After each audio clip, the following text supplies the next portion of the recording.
Wake up, gamers, because you're listening to the Big Think Dimension with Dan and Bob Video Games. I'm the one with skin. I, too, have skin. Chris Wolfhard. I'm the man who erased his name. And Dr. Aggro. I'm sure I'm mad about the Game Awards. Is that it? You're on GigaBoots. Aggro, you're such a toxic gamer. Did I do it? Am I popular now? You're popular now, you toxic piece of shit. Hello, everyone. Welcome to Big Think Dimension number 248. That's a big number. It is.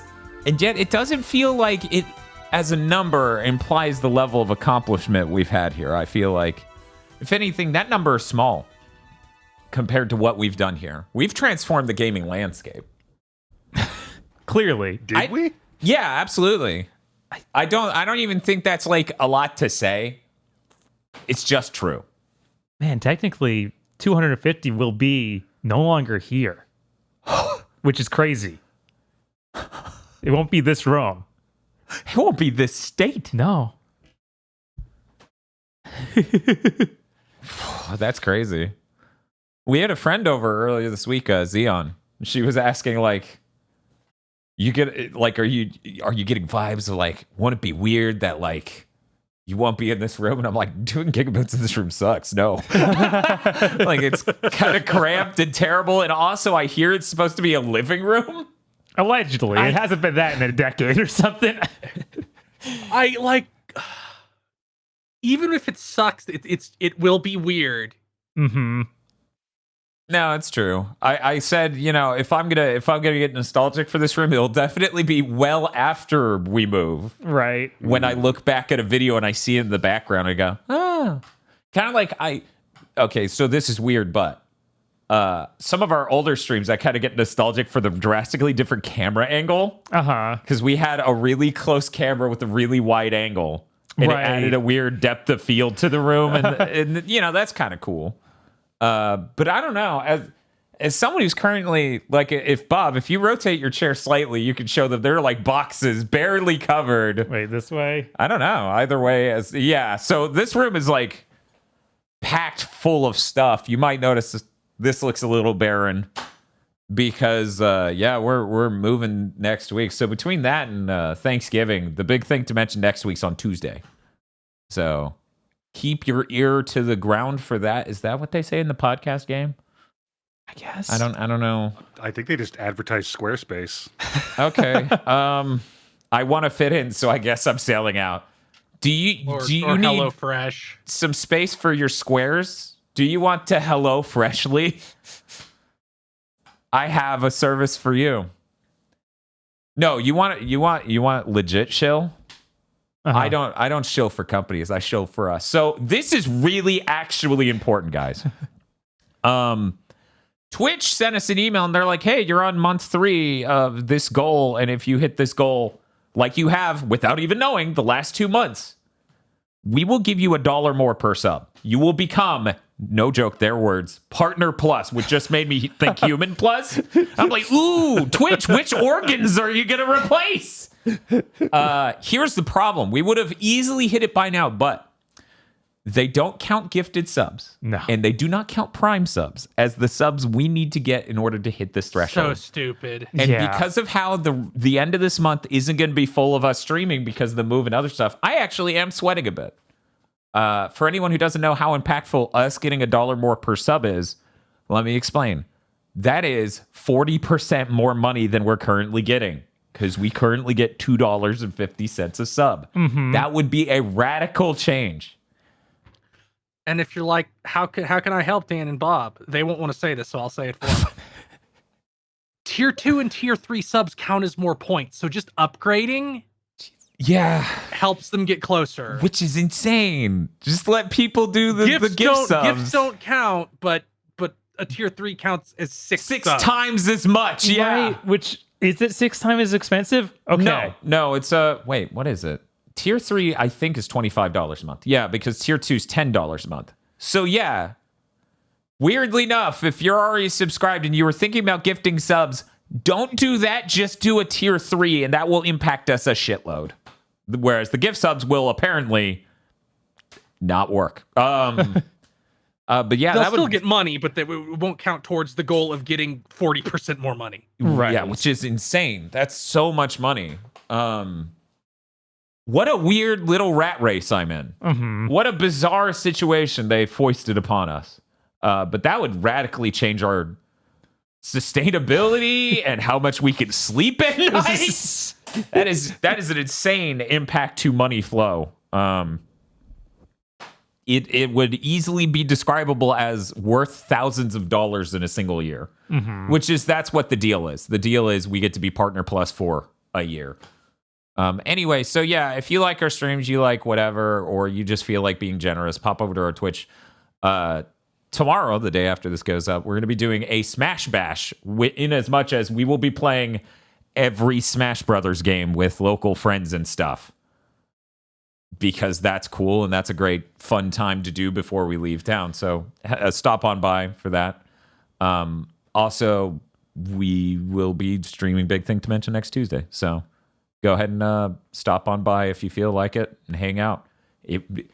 This Friday will be the last big stream in this house. Yeah. Yeah, it's kind of crazy. It feels fucking weird to say that. Yeah. Yeah, Dan and Bob got to get in some FaceTime with all their close friends before the state of Florida seals itself off from the rest of the country early next year. It's inevitable. If they can't make America more like Florida, they're going to make Florida less attached to America. I'm like, it's not so bad here. And then I see Snake Plissken in a fucking tube rocketing down from the sky. I'm like, oh man. Oh, God damn it. I should have known. I knew Ron those burning DeSantis is tires gonna on my drop out front of the lawn meant primary, something. and he's going to declare himself a warlord, and he'll be standing on 3 apple crates so he can appear anything resembling intimidating because he's 5'6". Yeah, man, he just really loves apples, I guess. I don't know why he's standing on those. Do you think he's going to challenge anyone to basketball matches? Like, will that become a standard? I mean, he'll challenge them. He's not going to do it. Right. He's going to be like Buggy in later seasons of One Piece, where he's like wearing a giant smock to hide that he's faking his height. Oh my God. But yeah, that's our what's been up with the channel. It's crazy. Yeah. It's really crazy. I've taken multiple trips up to where we're moving to in the last like 2-3 weeks, and it's been really nice every single time. I'm really looking forward to it. And I'm going to go ahead and say here. So our internet here is capped at a measly, and Bob pays $150. Here's what that gets us. No data cap. Allegedly 1,600 or 600 megabits down. Allegedly. And only 30 megabits up. And that data, I pay $50 just to get the no data cap. Just so we're clear how that breakdown and how insane that is. Chat, fellas, the next house I'm paying $125 and it's 5 gigabits symmetrical. That's up and down. That's unfucking real to my brain. That is the point where you have to be careful what you're rendering the video to, what drive, because it needs to be as fast as the internet. Christ. Right? Yeah, and then my place is going to have the bad internet, which is 2 megabits down. Gigabits down. And I think 6 up. 6 megabits? No. 500. Numbers are hard. Yeah. And that, of course, was radically cheaper. Yeah, that was $100. So, anyways, 5 isn't even the cap. 8's the cap, apparently.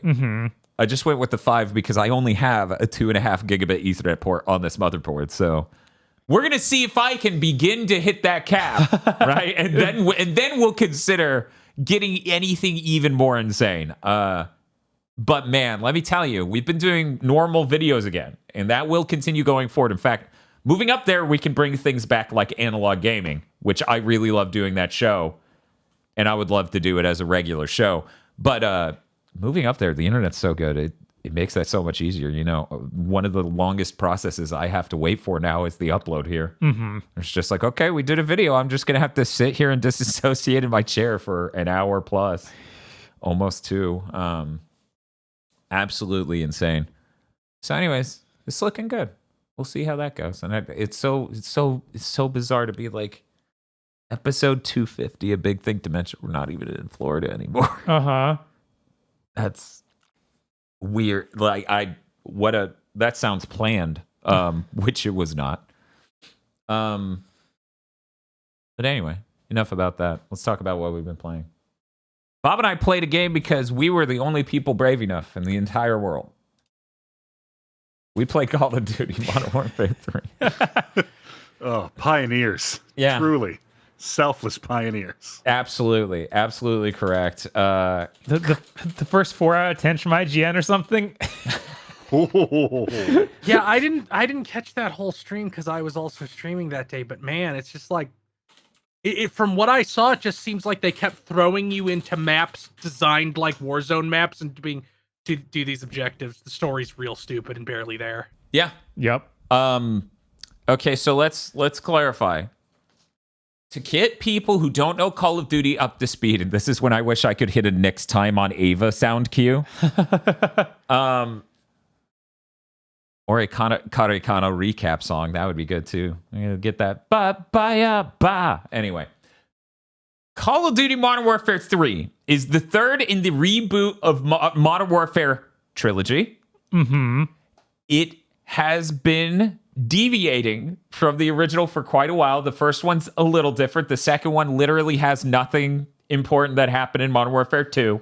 And then there's the time ghosts. At this point, I would kind of like that more. And then the third Modern Warfare happens, and they write the games in the way where they go, well, it's that character who's in the original and a big deal. And it's like, yeah, but you forgot to make them a big deal here. Yes. So that the opening of this game is just like, oh, fuck, you didn't save this character from a prison. You saved the bad guy, Makarov. And we're just like, he's not a character yet in this trilogy. And the other guy's not in prison. So that's less interesting in a way because he's the good guy. And it's supposed to be this moment of, oh, shit, you were in prison because of, oh, wow. So if you're sitting here and you're like, a stupid Call of Duty plot, that's normal. No, this is functionally turned down the script level of not working. They do a bunch of, it's like if an entire Call of Duty campaign was written like an MCU post-credit scene now. Not back in the day, now, right? Where they step out and they're like, I'm important. You go, you aren't, though. And I feel like you're trying to sell me on a thing that hasn't been, you can't cash this check you've written. And that's terrible enough. It's truly, truly terrible enough. But somehow they made a way to make yet another Call of Duty that is basically feasibly worse than the prior year, making a fun little slope. This year's problem, as Chris was talking about, you would say 80% of the campaign, maybe 90, 95. Yeah, at least 80. 3 levels, 4 by the end of it are normal Call of Duty levels. Meanwhile, the vast majority are giant open areas with 3 things on the map that you walk up to and hold square, and then the world's most limbic sequence happens, and then the level's over abruptly. Mm-hmm. And those open areas are so weird because you can pick up like kill streaks and stuff. Like it's not like a normal Call of Duty level at all. You're literally, okay, you have to go down there and secure all of this. And you drop, and on the top of a building, it has a kill streak reward of a drone strike. It's just sitting there. And there's this layer of just like, look, in the multiplayer, that's fine because it's not a story. Right. In this world, you mean he can actually just call it, why aren't they just doing a drone strike then? Right. Why am I here if the drone strike's not going to cause any problems? Just drone strike them.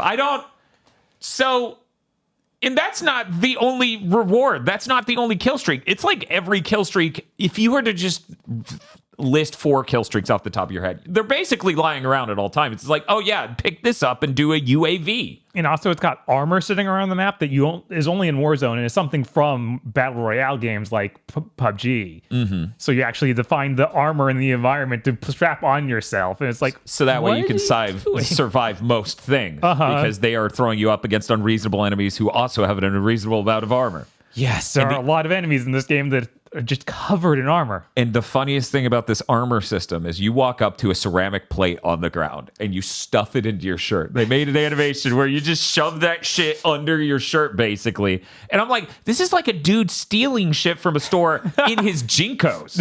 Like, this dude's just stuffing shit down his pants and being like, yeah, I'm going to see if I can make it out without this falling out. It looks so ridiculous the whole fucking time it happens. What an absurdly bad campaign. Mm-hmm. Absolutely rotten. Truly terrible. Absolutely earns the 4 from IGN. I still enjoyed it more than last year's game, yeah. By a lot, right? A radically better game? No. It's really just because last year's game was more structured, but had the worst levels they could have made by having stealth segments where you have to craft tools. It's like, yeah. Guys, you're not The Last of Us. Stop trying to be The Last of Us. You're Call of Duty. Yeah, last year's game definitely had lower lows.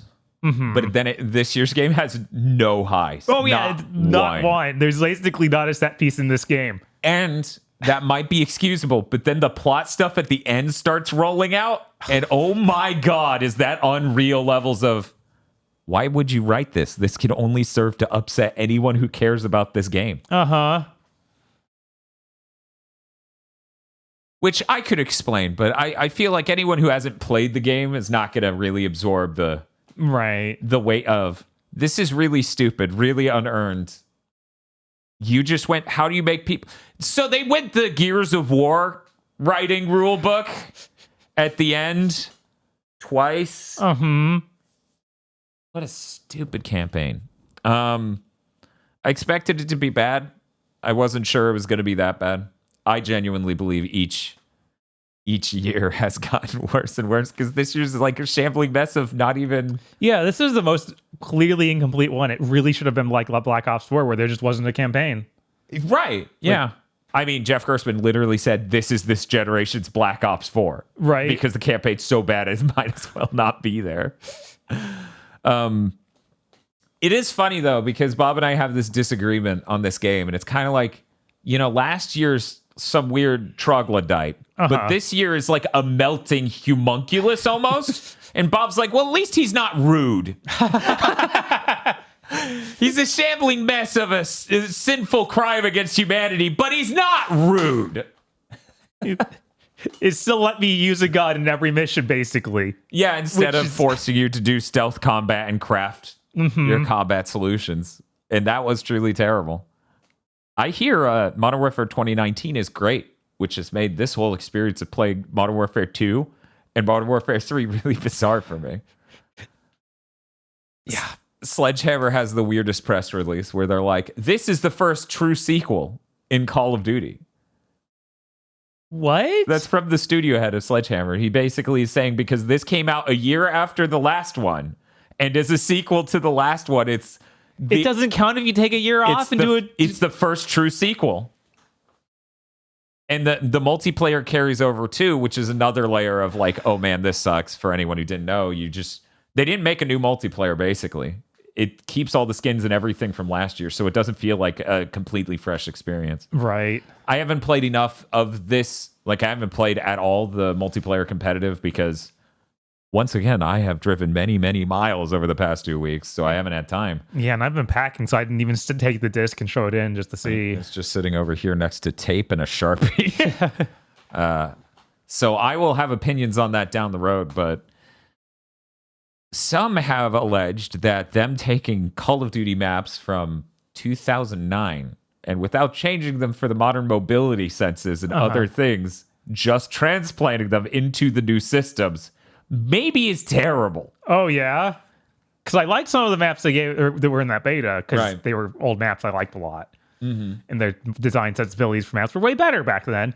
Right, I liked those maps back then. I'm very excited to get to play it to find out where I fall on this because I largely disagree with Jeff Gerstmann on Call of Duty. He thinks Black Ops Cold War is bad, whereas I think that's literally one of the best.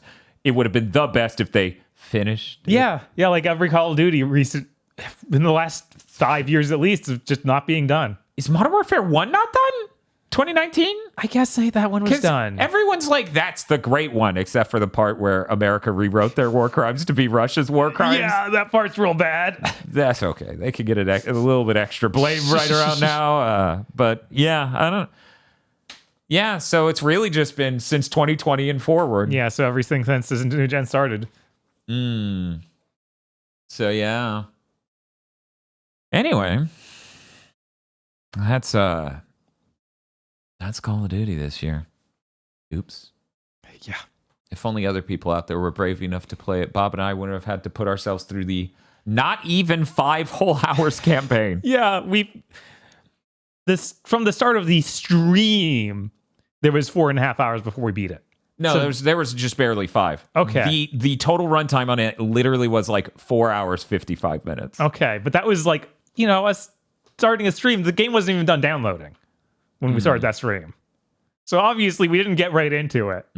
That thing was like 4 hours 40 minutes at most. It's some.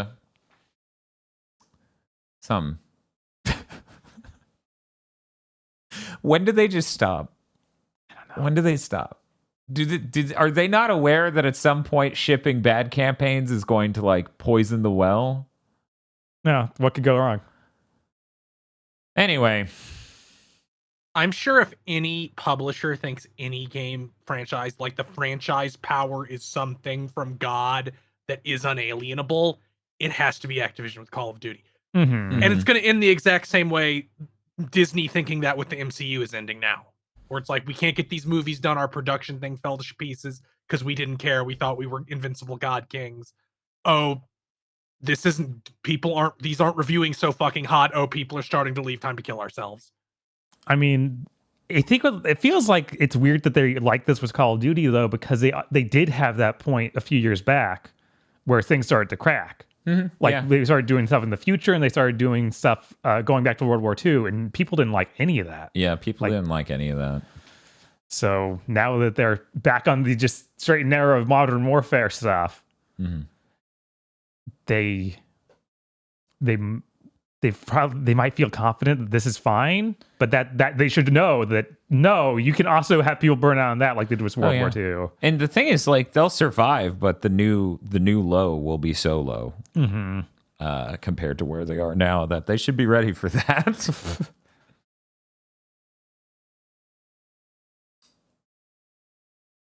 That's it. Yeah. I'm done talking about Call of Duty. Hey, Bob. Hey, Did we play anything else? we played more Dokapon Kingdom. I don't have much to say about Dokapon Kingdom. It's a fun game. Yeah. I would love to play the entire thing through. It's very funny. Chat gets mad when we're not violent enough to each other. Right? That's what most chat was. It's And I'm like, guys, you got to save your violence for a moment where your strike will mean something. I Right. can't just constantly. yeah, if you're just always at each other's throats, I mean, it's not as powerful as where it's like, oh, suddenly things have turned. Right. In a moment of weakness. Bob showed a moment of weakness, and then Eric tore him apart like some fucking Wolverine. Who knew this was hiding within Eric this whole time? But yeah, I don't want to talk about that too much. It's fun. It was funny coming back to it after 6 months. Yeah, that was a lot of like, what are we doing? What is? I guess we how should do fight this blue guy. But on that stream, we ate po, folks, and that was pretty good. It was surprisingly good. Yeah, that was fine. I thought it was going to be terrible. Right? But you know what was terrible? The masala soda. Hey, Aggro, how did the masala soda sit with you? For a while, I was concerned that I would never again not be tasting it. Yeah. But then after about a day, I realized that I could no longer recall any of its flavors because its taste did not fit with my mental model of a universe in which it is worthwhile to exist, and so had nothing to grab onto as I chose life and joy. Yeah, I woke up the next day and was still tasting it. It was awful. We got to try 2 different flavors of it from 2 different brands. Neither of them were the brand of the first one we had when we first went up to the new GigaBoots HQ City. Oh boy. Did you know different brands can't save a flavor? Talking about it afterwards in a Discord, somebody informed me that ranch soda was the most disgusting soda they've ever had. And me and a couple other people just went, I don't know that can be as bad as masala soda. Yeah. I don't think that's possible. You know, masala soda is so unique. Like, it's so strong and awful. It like the way I've gotten to refer to it, like the way that makes the most sense to convey to you, audience, of how it tastes like you're drinking seawater that has literal sewage in it. And it's carbonated. That soda is disgusting. And I can't imagine ranch soda being worse, but the thought that it might be intrigues me. So who knows? But that's it for that stream. Bob, did you play anything else? I got a chance to play a little bit of that Granblue versus Rising beta that was up last weekend. I really didn't play much of the regular game mode, but they had let you play the other game mode that's in this game. The Fall Guys? The Fall Guys Granblue fantasy game called Granblue.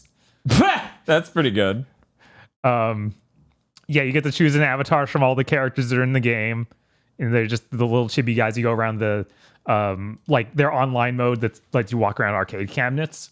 Normally, you can choose these avatars of all the characters, but it puts them in literal Fall Guy stages. So you do 3 different rounds. There are a lot more that are locked in the beta, so I only have to try 3 different game types. First one, obstacle course. Okay, that's usually fun, right? So you just run along, and it's 3D platformer, dodging like spinning blades and spike balls and that sort of stuff. But the thing that makes it different from Fall Guys is it has like Mario Kart style power up pickups. So you can get like you run into the thing, and then it goes through a cycle of like it could give you a random weapon. Some of them are like a shield that protects you from anything that would hit you. Other ones are literally, no, this is like an attack to hit other people out of your way. There's another one where you can try on like a puddle, and it makes people transform. And then they can't do jumps well anymore. Okay. Yeah, it's pretty devious. And that was neat. And then I played the second game. It's not eggs, is It's it? eggs. God damn it! But it's gold bars instead of eggs. It feels a lot better than eggs because you run into the giant gold bar and they hold it. They automatically hold it, and then you hold on to another, and this stacks. Oh, okay. So it's in some ways it's nothing like eggs, but the same concept of like you have the 3 teams trying to get the gold bars to their zone. Yeah, that sounds tolerable. Okay. That's I never won a match of this game. Well, it's the egg minigame, so Right. They have like comeback mechanics and stuff. So the team that's doing worse will sometimes get a power up that's called like owl mode or something. And it turns you into an owl, and you can go steal gold from the other people's stockpiles. okay. Yeah. So that was pretty neat. It feels like there's actually a decent bit of strategy that could go into that. And also there's power-ups in this one as well. It's like different weapons and stuff to knock stuff out of people's hands. You also have a dive move, but if you use that, you drop all your gold. So I feel like that dive was probably only really useful in the obstacle courses and stuff, and not here. And then the final game mode, which I didn't get to play myself. I just got to watch other people play because I kept losing egg mode. I hate when I lose egg mode. So you're all on one big platform. And then the boss of the game is flying above you, but he's like a shirtless, ripped version of him. Granblue, yeah. So he's doing lifting dumbbells with each arm. Okay. While shooting lasers and stuff at your platform. And the platform keeps getting destroyed and getting smaller, and you have to try and stay on it. Is this what we have to look forward to in the action game, Relink? Probably. This is our Bayonetta style, like, conclusion boss. It's the size of a fucking planet. A lot of people saying that's pretty Drago core from Ring Fit, the Dragon. Oh, Edge. yeah, that is true. Did he do squats at you? Were you behind him and Well, he just didn't even turn to look at you? He flies, so he doesn't need to work out the legs. He can like, oh, okay. Yeah, he doesn't move. So it's never upper leg body, day? His One upper sec. body is gigantic. His legs are kind of normal size. Oh, that's... I'm just imagining a certain webcomic about Dragon Ball Z from back in the day featuring a guy named Mr. Huge. Oh yeah, you can also in the avatars you can select. There's all the characters from the game like normal, and then there's your little dragon buddy who's like Grand's friend from the regular game. Yeah, and he's like this tiny little guy. There's this regular version of him, and then there's his name Good Abs. Buff! All right. Yeah, it's the huge buff version of Yes, him. just a It's fucking gigantic buff hilarious. version of him. Now people love me. So that was great. It's not worth buying the whole game just for this mode, but I'm glad it's here because the rest of the game seems good. So might as well have Right, something yeah, extra. no, this is the version of this game I've been waiting for, the one that's next gen and doesn't take forever to load into single player because the single player sounded so fascinating and I wanted to play it, and I still like enjoying playing the multiplayer because it has Shawet. So yeah, fuck it, throw in your Fall Guys mode. I don't care. And then I did mess around a little bit with the lobbies for the regular multiplayer mode, which the lobby used to be like a single airship with a line of arcades. Yeah, you had the two on and two more. Yeah. Yeah. Now it's this gigantic area with like it's a fantasy world that's got an airship parked and like an island to walk around and then a cave filled with arcade units. It does not run well because they put too much here, but it's impressive how much is there. And like I think that there's like 50 plus people in the lobby. You could just see it fill up. So that's neat. I don't know if it's really advisable to have let that many people in and to make a game run this bad when it's on the PS5. But it looks so cool. We'll never get GPUs strong enough for these lobbies. But yeah, that game is looking pretty cool, and I think it's out next month. Cool. Ugh, fitting that in. I know, right? You know, the funny thing is we didn't have the insanity that was the Donathon going on and the rewards for the Donathon and also the move. Yeah. I probably would have cleared my entire backlog by now, Right. unlike prior years. Because I did have a serious effort on that. Like, I really just need to finish Disguise 7 and then do Star Ocean, and I feel pretty confident, but So I haven't had time to do any of that. Alan Wake 2, Star Wars. Oh, we're not just pushing Alan Wake 2 to next year and be like, it didn't come out. It didn't put No, out on disc. I'm sorry. Everyone's too positive on it. I'm like, ah, fuck. I've heard way too many people say it's really buggy and crashed on me a bunch of times. It's like I'm not paying $60 for a digital only game that where people say that. Sorry, I hadn't seen any of that. I hadn't. Were those people on PC? This is relevant. I'm not trying to exclude them. Console. So maybe PC's fine. He said, crawling into the misery machine. I feel like just people don't say anymore because every big game is broken at launch now. Yeah, God. Like to some like Spider-Man 2 crashed on me like twice, and that used to never happen.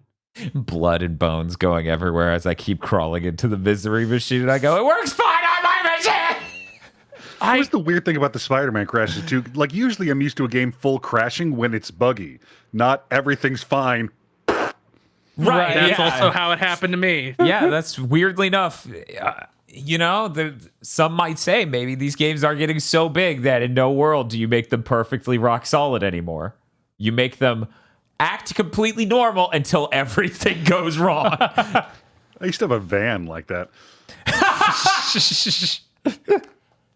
Well, Bob, if you're done talking about Granblue, I am. I have a game I would love to talk to the viewers about. Let me just change this out. A couple, actually. So, Aggro, you may recall I tweeted you last week at the very end after podcast day. I think it was literally the end of podcast day, right after you got out of the call, about some sort of game that might be Game of the Year material. I played Koi Koi Love Blossoms. Oh, you actually played that, huh? I did. For people who don't know, Koi Koi Love Blossoms is a VR and non-VR game where you go to your grandfather's ailing sort of resort stay, like an inn. It's in Japan. Right. And there are two sisters who have been running it sort of for your grandfather and a sort of elderly sage lady who's just old enough to be hot, but not too old as to be grandmotherly.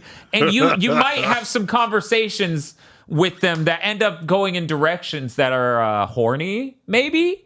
Because the first thing that happens is you walk in and you're like, here I am. Oh, I miss this place. I'll go to the hot springs. Oh, no, there are two ladies in it. I should step in and then try to make it casual as I'm just like in the buff in the same hot spring as them. And then the lady gets so upset she slaps you and you black out. And then it plays the intro video. Okay, but like, how horny are we talking? Like, wearing the towel shot from the back, no towel, convenient steam, or just like, haha.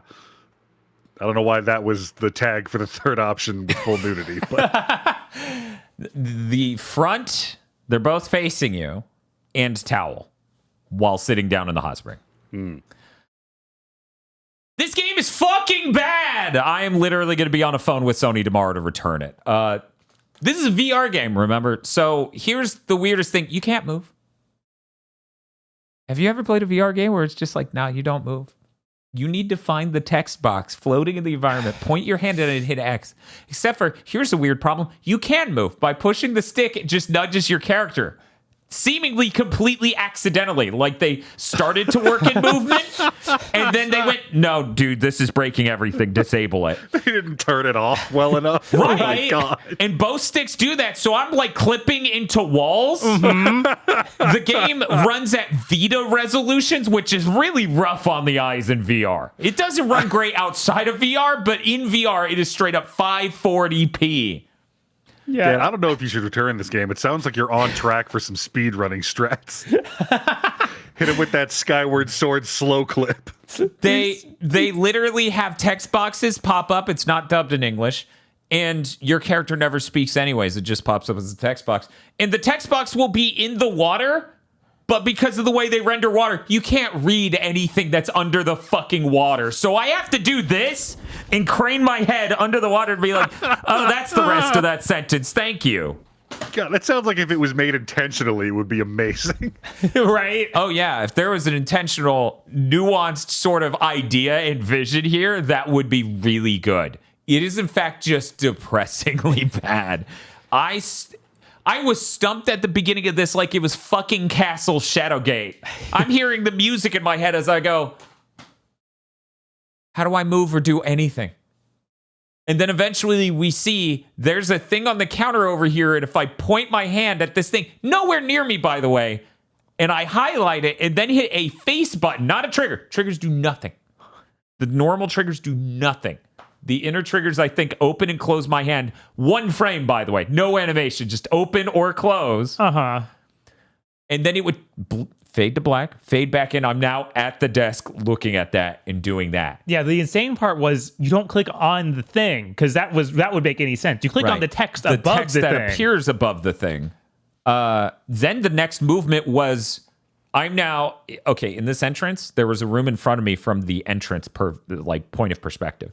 I'm now far to the left, and they need me to, once they run out of text boxes to scroll through, I need to turn around and look down the hall that was easy to look down where I started, and is now really uncomfortably around the corner. So I have to crane my head to point at a text box out there that says, maybe this way?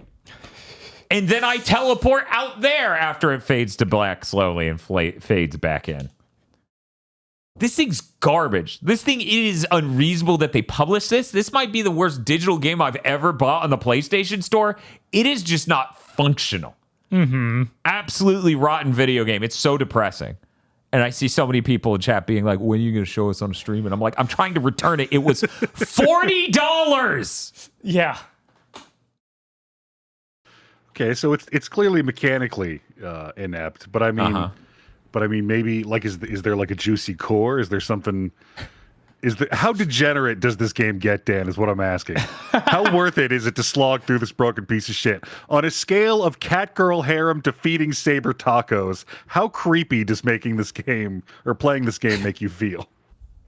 Man, when is Neko Power getting a VR game? I don't know. Or did they already? I don't know. I feel like they have to. Maybe have. they have. Maybe they I have. don't think they have the fucking money. Those games Yeah, cost like 35 cents. They're Oh, just don't worry. VN. This didn't either. I don't think anybody at the Neko Para studio knows how 3D works. They're like, we can just like use an AI to make this 2D image 3D, right? Oh my god. Someone's gonna do that. It's only a matter of time. On Steam, this game's $55, non-VR only. That's insane. On PS5, it is $40, and you get both versions. Playing the non-VR version, you can begin to understand what the original structure of the game was and how they completely failed to turn it into VR. It is still nowhere near acceptable. Sony needs to improve their return policy. Yeah. Yeah, it's ridiculous that Steam just got that working and great years ago. Yeah. And Sony's like, why would we do that? The government isn't kicking our teeth in. Mm-hmm. Yeah, it's no, as far as I can tell, you do not play koi koi and koi koi. You might play table tennis. I don't know. I didn't get that far because aggro, it is not lewd enough or gremlin enough or dirty enough. It doesn't make me feel subhuman enough for that to pay off compared to chewing through the leather that is playing this game. It is so hard to progress in because of how incredibly incorrectly it is made. Which is a shame because the last dialogue I had was, the slightly older lady being like, oh, your grandfather entrusted me to take care of this place. By the way, that hot spring is girls only during that time, so that's on you. And then you run into the two sisters and they allegedly had calmed down since. And then they're like, hey, about earlier. And then you can say, you're welcome. Or thank you.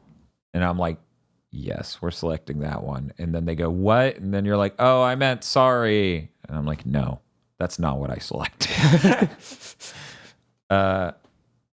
One of them is mean and looks you right in the other eye. And the other one's super shy and has anxiety and doesn't like making eye contact. Do they both have purple hair? I actually can't remember. I can't remember their hair color. Do you? I feel like one of them had red hair, and I don't remember what the other one did. I think the maid had purple hair. Yeah, the maid, the slightly older maid, had purple hair. So,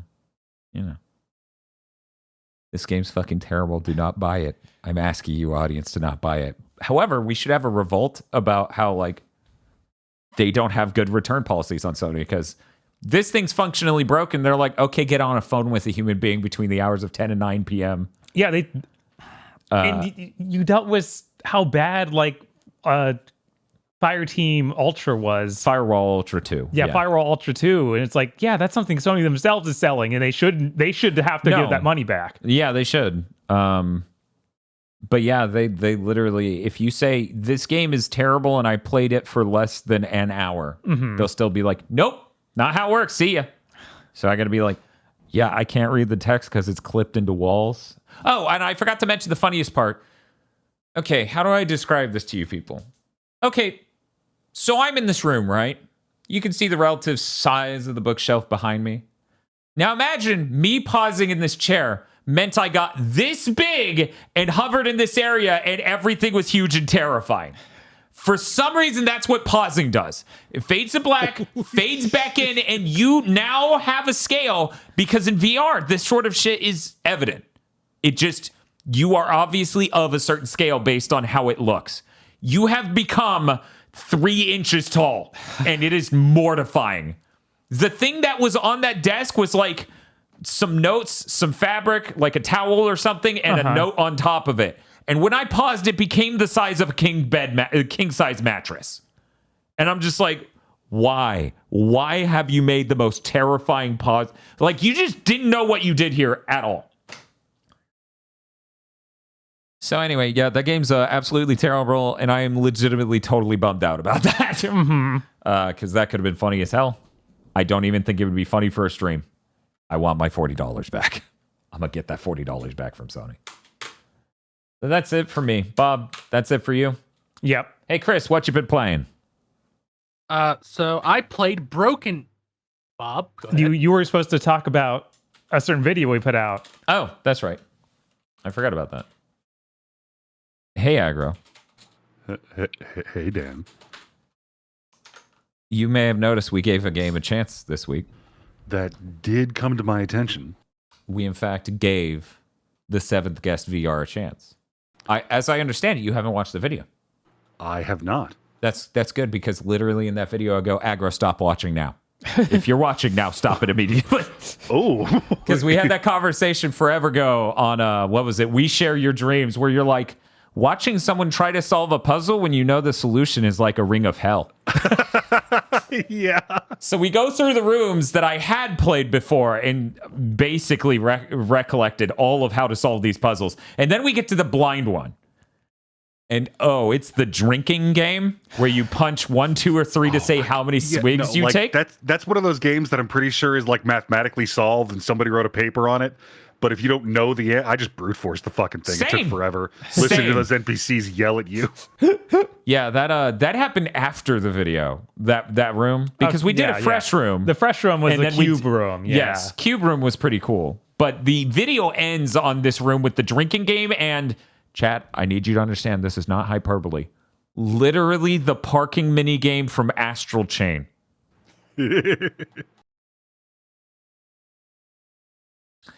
Until that room, I was certain this was going to show up in my top 10, and now I've been shook to my bones. I'm going to have to break down and use a coin on the Astral Chain parking minigame one. Because for people who don't know what's up with the Astral Chain parking minigame, you have things that take up a set amount of spaces. You know, they're either 1, 2, or 3 things, and there's one that's 4, long, and they can only move in one direction. You can either move them laterally or vertically, right? Horizontally or vertically. And you have to grab the pieces and shuffle them all around so you could get a thing through the puzzle.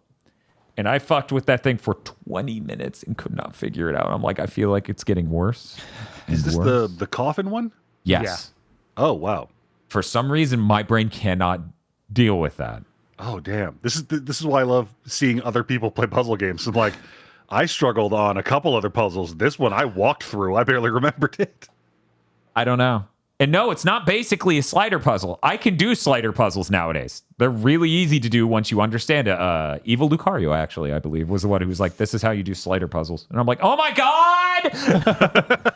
It's like having the touch of God and my brain lighting up and my eyes started glowing.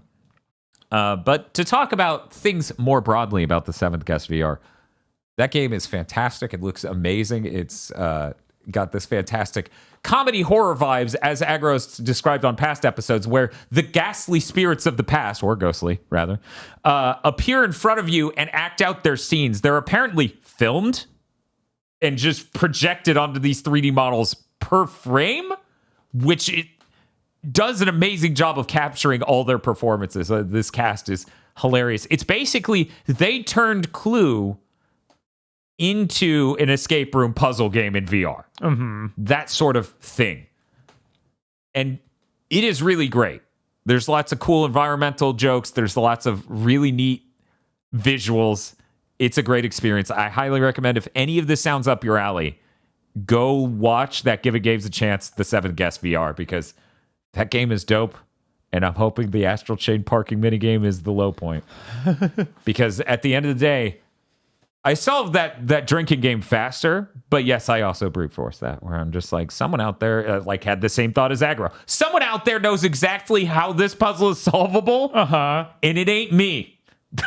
It might even just be arbitrary, not a real solved puzzle. It's just, well, the correct solution was for you to hit these numbers in this order because we programmed it like that. I don't know.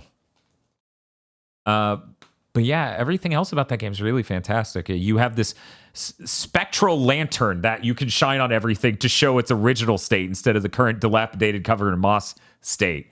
And that does fantastic things, not only to specific like the environment broadly, where you can see it restored to its original glory, but also hyper specifically paintings will reveal spooky faces on them and other hilarious stuff where it'll just be like, look, what was it?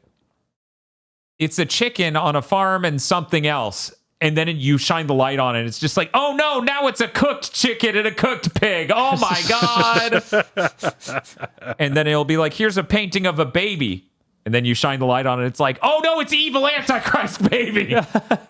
It's really, really funny. And I really did enjoy my time with it. I'm hoping that room is the downbeat of my entire playthrough, because it literally took one of my least favorite puzzles in a game ever. And it just went here.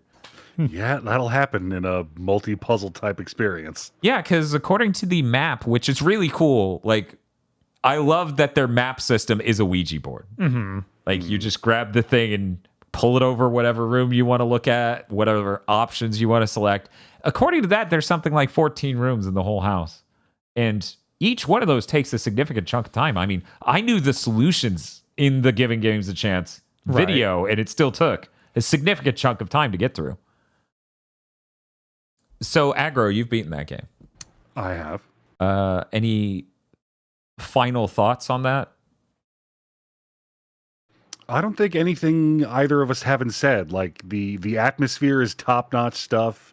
It's wacky melodrama, weird sense of humor vibe is immaculate.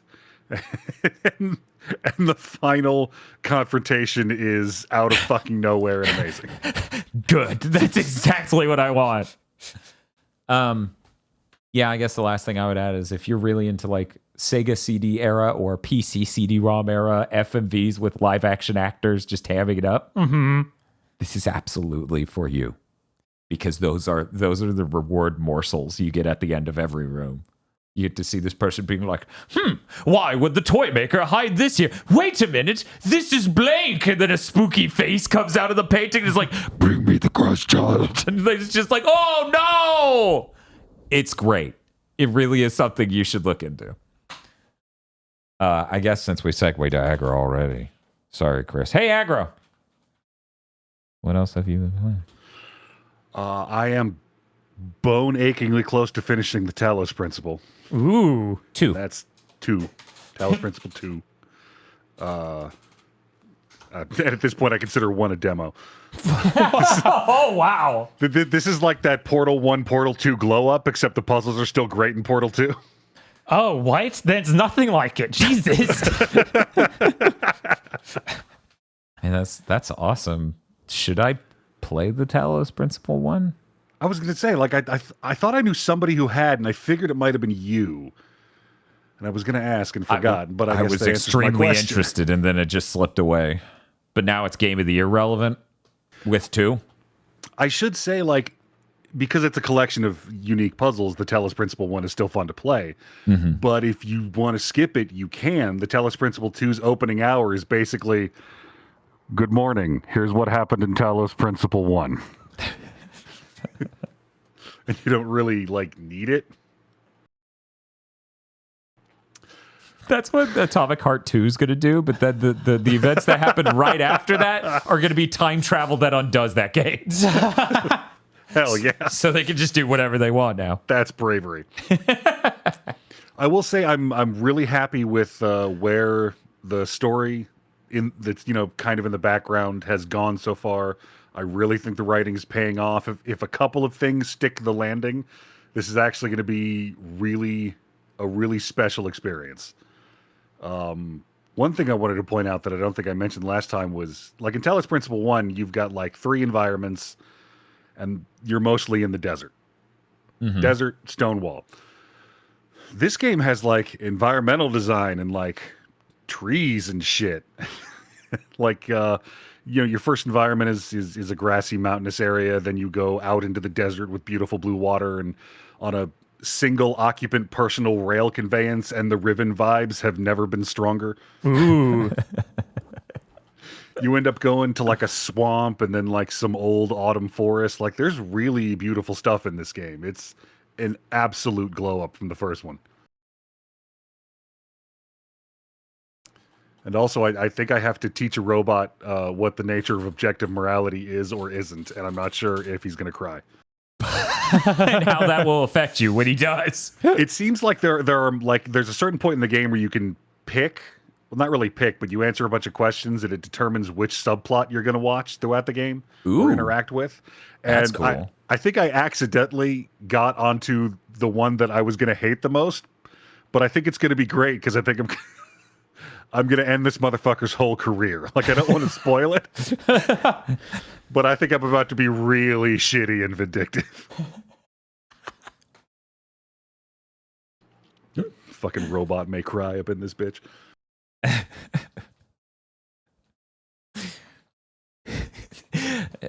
As you can see here, robot, I have drawn you as the Wojak and myself as the chat. Tell you one really great thing the Talos Principle 2 has going for it. You've got a series of discrete puzzles that all, have different mechanics, and it mixes the mechanics in new and interesting ways. But I know that no matter how much of this game I play, I will never encounter a 3x3 slider puzzle. Why do you say that like it's a bad thing? Now that I've had the touch of God. I would have easily traded the drinking game or the Astral Chain parking game for a 3x3. I would have traded it for any size slider puzzle. I don't know. The boss of the game is his 3x3 slider puzzle. He looks like the iRobot robot from the movie, and he just pops out the slider puzzle from his chest cavity. Aggro's like, no, my worst enemy. It is really hard not to make iRobot jokes. That is exactly what they look like. Mm-hmm. So if we do a spoiler cast, we know what the thumbnail should. Yeah. That's well, awesome. But then you have to Photoshop an arc reactor onto their chests. Okay, and then I'll just put them in like an Unreal Engine 5 tech demo background with like desert sandy walls. Like, that's it. Yep. Thumbnail done. If this were the future, I could just tell an AI what we just said out loud, and then I would be an artist. My God. Yep. All of what you said is true. And then I would tell them, write a movie. It's about these feelings. And then it would. And then I would get canceled because I didn't read the whole script, but filmed it anyways. Did you have anything else you wanted to say? Really, I just wanted to say that, like, this year, I may not have time to play all of the puzzle games and JRPGs that have come out. What is this year? It's amazing. So good. Right? It's so good. We're eating so good out here. Okay, well, if you didn't play anything else, I guess we can take it over to Chris. Hey, Chris. Okay, so I played Broken Age, the very first big Kickstarter game. Not the first Kickstarter game, but the first notable one. First big. Set off the Kickstarter boom. Yep. They got something in the ballpark of $3.3 million, I believe. Tim Schafer frittered it all away before they were done with the game, and they had to release the game in two parts, Act 1 and Act 2. Act 1 is half the length of Act 2. Huh. Act 2 is mostly filler and backtracking. Because I guess they didn't get as many fucking sales as they thought they would. Uh-huh. So, I could talk about the story of Broken Age, but it doesn't really matter. It hardly has one. Really? What? I think Tim Schafer's I think the reason that Psychonauts tends to work out is that the structure and conceit of Psychonauts, you go into somebody's mind and explore their mind palace. Yeah. Caters to Tim Schafer's, I have 400 ideas. I want to do them all. Like, it caters to that mindset he has. Because in this, the whole conceit is there's two characters. There's the girl and the guy, and the girl progresses through a bunch of different areas, meeting these different cultures, and you're in each culture for about 30 minutes because it's just one small section. And then the guy is like in a more static area. And it really feels like Tim Schafer came up with all these wacky ideas for things in the game and didn't know how to make them flow together at all. Like, it's not like, and I've played a bunch of these LucasArts adventure games. Like I've played Grim Fandango like before, like on DOS. Or not DOS, Windows 98, because by the time that game came out, DOS wasn't really a thing anymore. DOS is forever. Like Grim Fandango has a linear structure where you go from place to place, but it's also much longer. And it sets up a core conceit very quickly. Like it sets up the plot. This game does not set up a plot, nor does it ever. Things sort of just happen.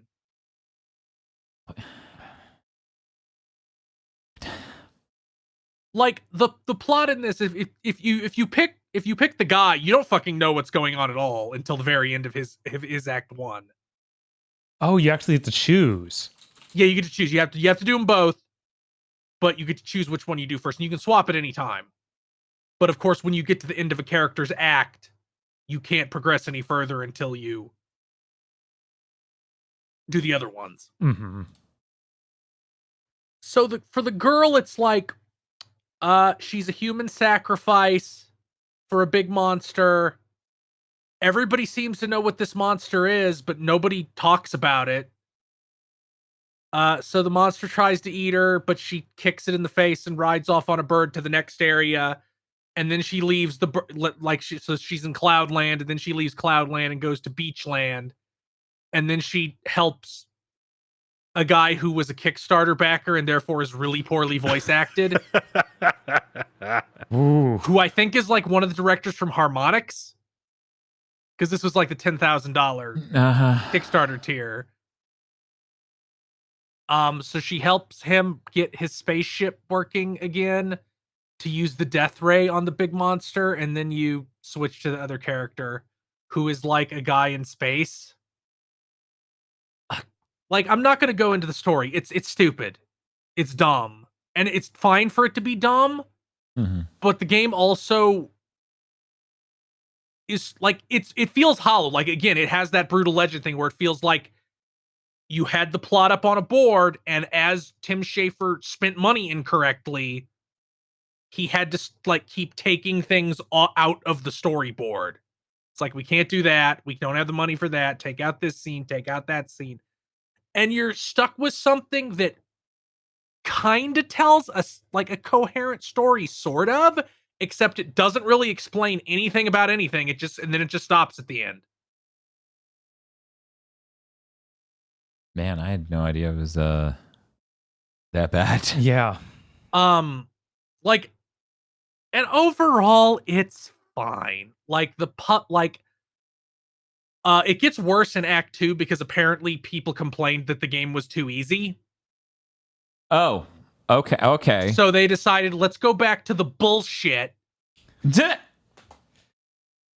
So there's certainly a lot of puzzles that are bullshit, including my least favorite form of adventure game puzzle ever. Do this thing, you're timed. Like, navigate the character from here to here under a timer. Oh, Aggro loves that. He was talking about that earlier this year. So they fall on that old chestnut a bunch in Act 2. Oh, God, really a bunch. God damn. Right, that feels like do it once and then remind people how bad it is and never do it again. Pray for forgiveness. Right.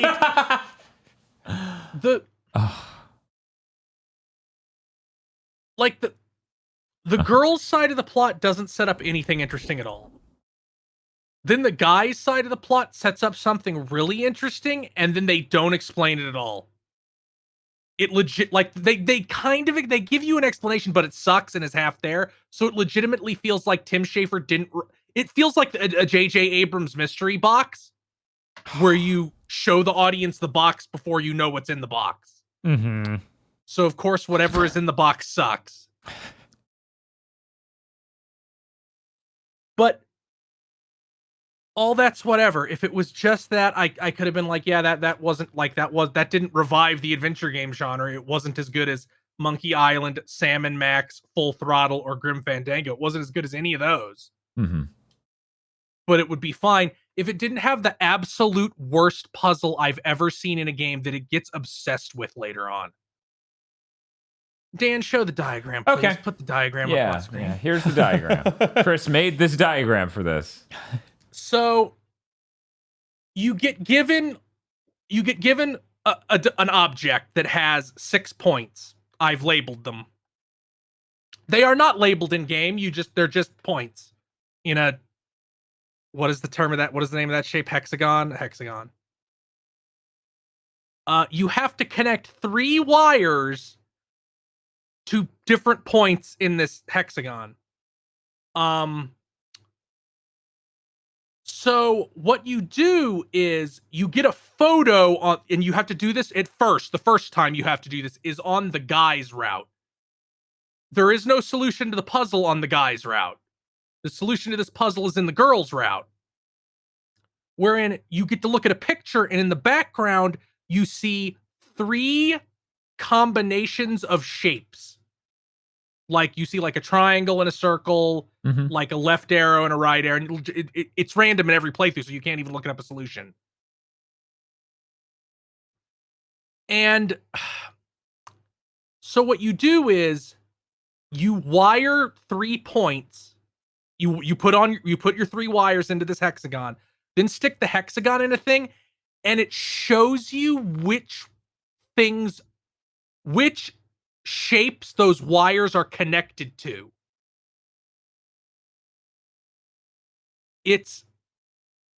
So let's say, look at the diagram. Okay. If your wires are connected A, B, F, C, E, D, that's what it'll show. It'll say A, B, F, C, E, D. So you have to figure out what each point, what shape each point correlates to. Do you get any of this? No. So look at the diagram. Imagine those letters aren't there. Okay. But if you connect a wire to AF and then stick this hexagon in the puzzle device, it will show you, oh, you have a wire connected between A and F. So it will teach you that those 2 points are A and F. So you have to draw a fucking picture, which I really should have done during the stream. I used screen caps, which probably made it harder. So you need to draw a hexagon and like go through each thing with 1 or 2 of the wires and suss out what each point correlates to. Now that alone is mind-numbing and hard to wrap your head around, and almost impossible if you don't draw a picture. I just took screen caps and sussed it out that way, which was harder than drawing it would have been. I should have just gone and got a pen and paper. Yeah. But they keep making you do this with different combinations. Oh. And not only that, the wires, what order you attach the wires to each point imagines. AF and FA are 2 different things to this game. All right. Oh, so the wires have directional flow embedded in their Yeah, wiring. like fucking electricity. You know, that thing that electricity does? It goes in one direction. And I in the stream, I was so fried by how needlessly complicated this was, because this is the puzzle that the entire climax of the game hinges on. Like doing this kind of thing 3 or 4 different times in the finale is what the finale of this game hinges on. No. No, like you figured out how to solve the puzzle. Yeah, but now do it 3 more times. Fuck you. Yeah, you have to do it 3 more times across both characters. Only one character has the thing to let you test your layout. I don't know why they did it. At the time, I didn't think it even showed you the direction the electricity was flowing. But I think I just didn't notice that it did do that. I think it actually had a colored flow in each one, which I was just so fried by that I didn't even notice. Right, you didn't notice the bear that was bouncing the ball. Because I was just so outraged. It's like, electricity doesn't work that way. It's not like it's not electricity. You are wiring a robot. Oh my god. there is no reason for the order you would connect these things to matter. Mm-hmm. Apparently, feng shui is very important in electrical engineering in the Tim Schafer verse. So I always heard it was kind of disappointing. I didn't hear this thing about it just ends abruptly and this nightmare puzzle's at the end of it all. Oh, it ends insanely abruptly. It feels like they just didn't have money to make an ending. Yep, Oh. that makes sense given that they stopped making the game partway through, which was not a part of the original plan. Mm-hmm. Like, and Act 2, like, barely That's a little loud. Jesus. Why is that so loud? Act 2, like, hardly has any new stuff. It's mostly the exact same areas from 1 and 2, but, like, you swap who's in which area. Oh my god! It becomes Jesus. What's that PS3 game where you play as Keats? Folklore. Folklore? Yeah. I mean, you do different things. It's just the character is in each is in the other's Just gonna put like the area. menacing hexagon right next to him. Like Elijah Wood is the main guy. I don't think he brought anything unique to the table, like voice acting wise. Like the character isn't especially charismatic. I don't think he like got a specific, like he brought a special energy to the role that only Elijah Wood could. Mm, Same thing for Will Wheaton, who is in this game. of course he is. Jack Black is just wasted. I don't know why Jack Black's here. I didn't even know he was in this one. Oh, he's in all. Ever since Brutal Legend, Tim Schafer's wanted him in every big project. Mm-hmm. Like he's barely there, and he's a character that doesn't feel especially Jack Blacky. So like it really just felt like Tim Schafer wanted to hang around Jack Black again. Just this is like a 6, and then the puzzles at the wiring puzzles at the end bring it down to like a 4. Wow. It's just as good as Call of Duty Modern Warfare 3. Great. That's great. So what all is left? Go ahead. Psychonauts 2, that's the only thing left. That's the only thing of the big Double Fine games that's left. They only made 4. That's kind of crazy. I mean, they made a million tiny little downloadable things like Costume Quest and The Cave and Rad and some like Massive Chalice, a game that I believe they eventually copped to. Yeah, we got, because that Kickstarter came like a year after the Broken Age one, before Broken Age Part 1 had even shipped. Yeah. And I think they even copped. Yeah, we saw Fire Emblem Awakening sell 3 million copies instantly, and we needed in on that. Oh my god!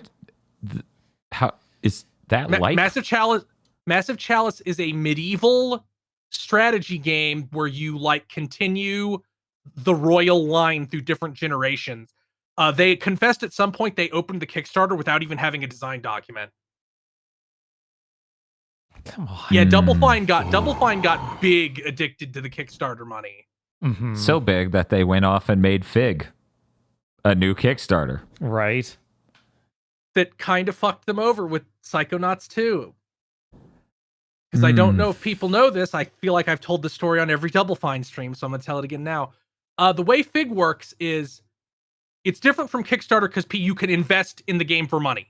Like you can go, I'm putting in this money, I will get a return on my investment. And they tell you up front, if you want to invest, like, here's what we expect. Like with Psychonauts 2, I believe it was, if we sell 1 million copies for $40 each, you'll get a 20% return on investment. Then when it came time to collect that money, they said, our estimates were wrong. It's going to take 2 million sales at $60 for the game to break even. And when they told people that is good at money management. Yeah. And when they told people that, the investors get a chance to back out when you update like that, like the investors. Yeah. So a lot of them went, bye. And that's kind of what put them into the pinch that eventually led to them being acquired by Microsoft. Tim Schafer says that let them keep the boss fights. And then I look at Psychonauts 2 and say, This game looks way too expensive for that to have had to be the only casualty if Microsoft didn't acquire you. Right, 100%. I mean, you can't really trust Tim Schafer at his word of what money can get him or did get him because he's clearly bad at that end of production management. Yeah, the nicest thing I can say about Tim Schafer is he's funny. He's funny and charismatic. He's funny. He has decent ideas. He needs somebody that like he has no personal connection to at all, who has a completely business, frankly, cruel relationship with him. Like they need to solely exist to tell him, no, you can't do that. Yeah. They need to send in 2K Games closer. They need the guy who's over Diablo 4 or whatever right now to head on over there now. Because that's what the chain was. BioShock Infinite, Gears, Diablo 4. Oh my God. That guy is a closer. That's what he does. He needs to be attached at the hip to Tim Schafer. Maybe being owned by Microsoft is the best possible outcome for Double Fine. Because they don't give a shit. Tim Schafer can waste as much money as he wants. He will actually eventually release a game. So maybe this is the perfect setup. I'm not sure if he will eventually in that environment because a lot of his workers will have to be contractors because that's their thing. Yeah, I don't know how long. How long a leash that Microsoft even will give him. I don't think they've laid off anybody at Double Fine. Like they bought Double Fine, and Double Fine had way too many people. That's why they were constantly on fire. They had like 2 teams at the time capable of making full-scale games in San Francisco.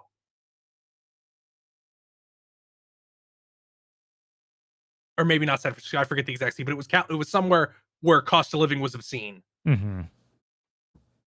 Yeah, so maybe this is the best possible outcome for Double Fine. Maybe he'll just keep chugging along, releasing a way late, way over budget game every 5 years, and Microsoft will be happy because it gets 7s and 8s. I'm also like, if he doesn't have that fire under him, will he ever release it? Right. You have to wonder how like Ken Levine he is. I mean, Psychonauts 2 got out. Microsoft gave it a whole another dev cycle after they bought them. Like they gave it 3 more years.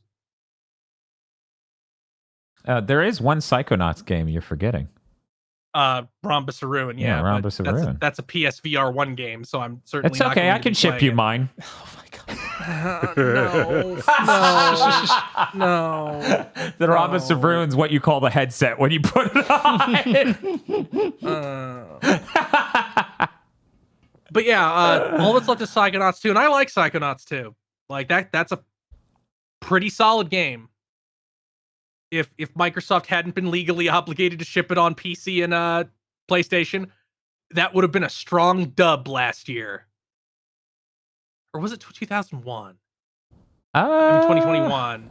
I forget. I thought it was last year. Was it? Yeah, I don't know. Whenever it came out. Oh, yeah. I played a couple other things. Oh? I beat Star Ocean, the second story R, game code provided by Square Enix. Everything I said last week holds up. I didn't do any of the post game. I haven't even let myself touch that. Like I got to get through so many other games before I let myself go back to the post game. I gotta play Fire Emblem Engage. I gotta play Void Stranger. I gotta play Lies of P. I'd like to play a little bit more Star Wars, but I don't think that's making my list. I keep playing it and going, man, I should go check out God of War Ragnarok New Game Plus. Yeah, if that's the thought you keep having, it sounds like no, this is not relevant anymore for Game of the Year. I want to get to Disguise 7. Mm-hmm. I want to somehow cram Baldur's Gate 3 down my throat before the end of the year. That one will be hard. Yeah. Yeah, Egro, did you finish Baldur's Gate? I did not. Okay, I didn't think so. Spiff did 3 full fucking playthroughs. Jesus. That is his Game of the Year. Yeah, that is a computer RPG that separates children from masters. Which is funny because he told me for the first 4 hours, he was like, this game fucking sucks. Because apparently he just ended up in a sort of space where none of his attacks would land for like 4 hours. Oh. Yeah, that's sure how Dungeons and Dragons works. That's low-level play, my guy. But, past that, it's apparently one of the best games ever made. So That's an interesting Yeah, barrier. I thought it was very funny. One of the big writers on that game posting on Twitter about how much she likes a specific storyline in Arknights. That's great. And I was like, yeah, this is like, I keep saying BioWare was at its best when they were just stealing from anime. There was did you know that there was internal documents at BioWare, like internal discussion be like, Final Fantasy VII kicked our ass on character writing. We look like fucking morons compared to that game. Jesus.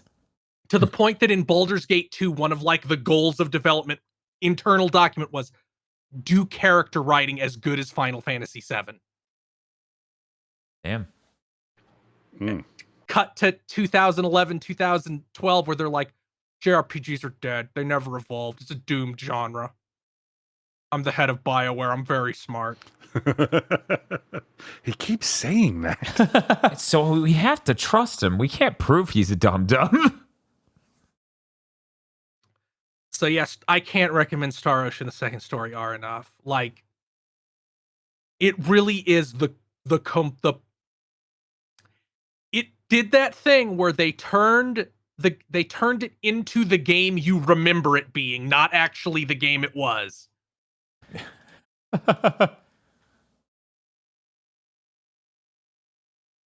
And I played another thing.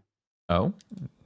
I played Like a Dragon Gaiden, The Man Who Erased His Name, which came out last Wednesday, and I chugged it. It's not very long. If you do, I did almost everything, and it took like 15 hours.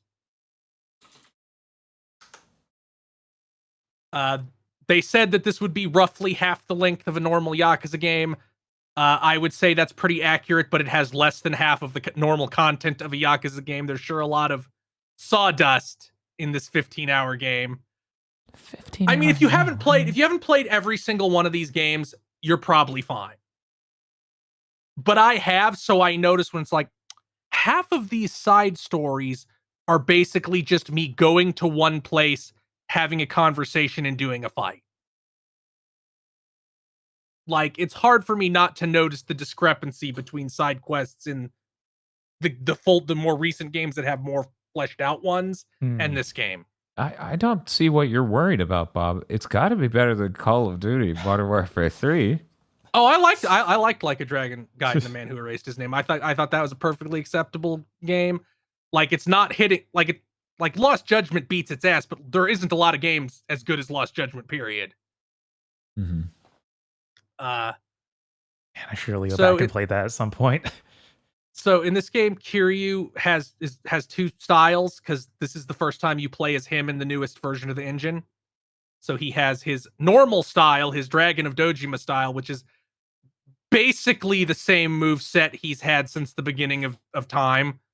Not exactly the same, because he's been nerfed, because full power Kiryu can no longer be supported by the video game reality. Like, he's too strong now. He's exceeding the boundaries of it, yes. And you have agent style, which is the conceit is that Kiryu has been sitting around. That fucking not going to go into the extended plot of the Yakuza universe. He's been in hiding at a temple, and he's learned like the fighting style of this underground organization he's associated with. So that's his agent style, and also has wacky gadgets like a web shooter. And God, yeah, now I remember those ads where it's like, yeah, he's just Spider-Man. That style sucks. Ah, It sucks. It's weak. All the gadgets suck to use.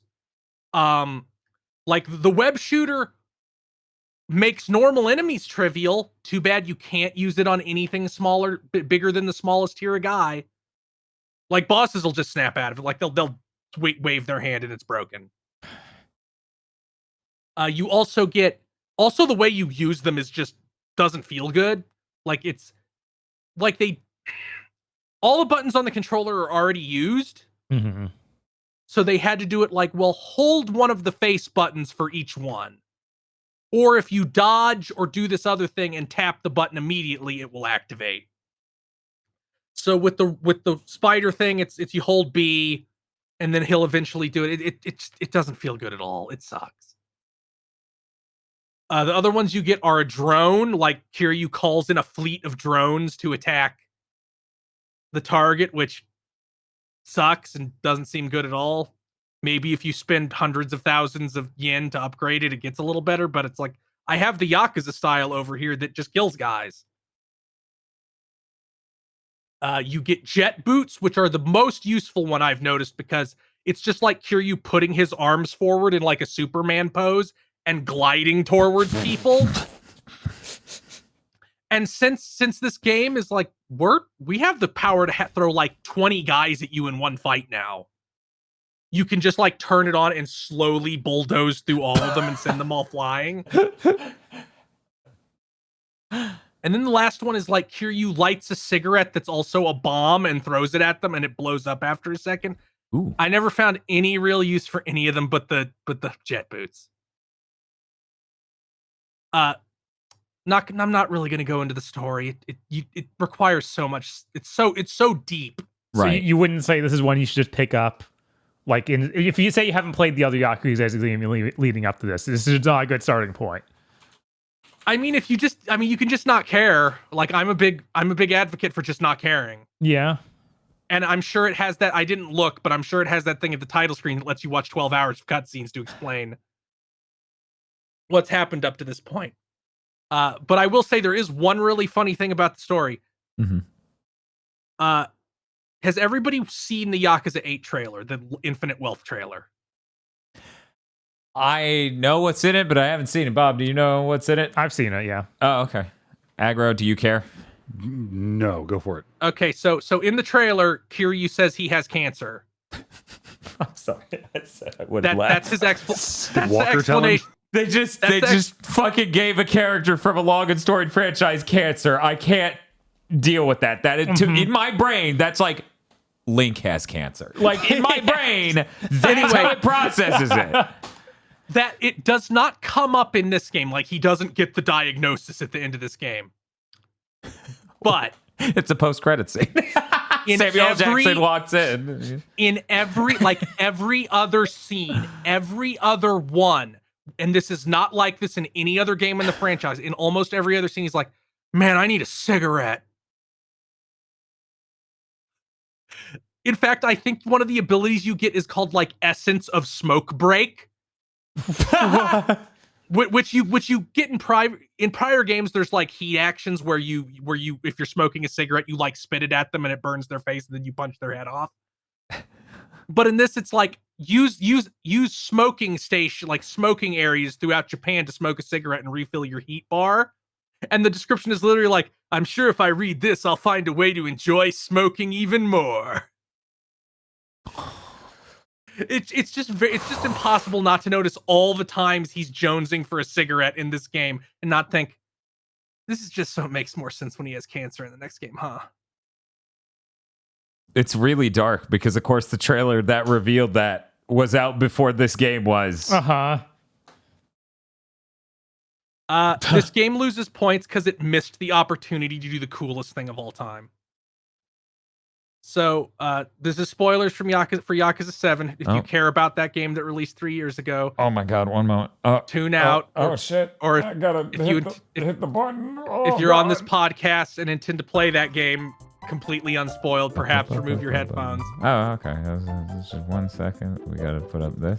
There we go. There it is. And I'll just replace this top thing with.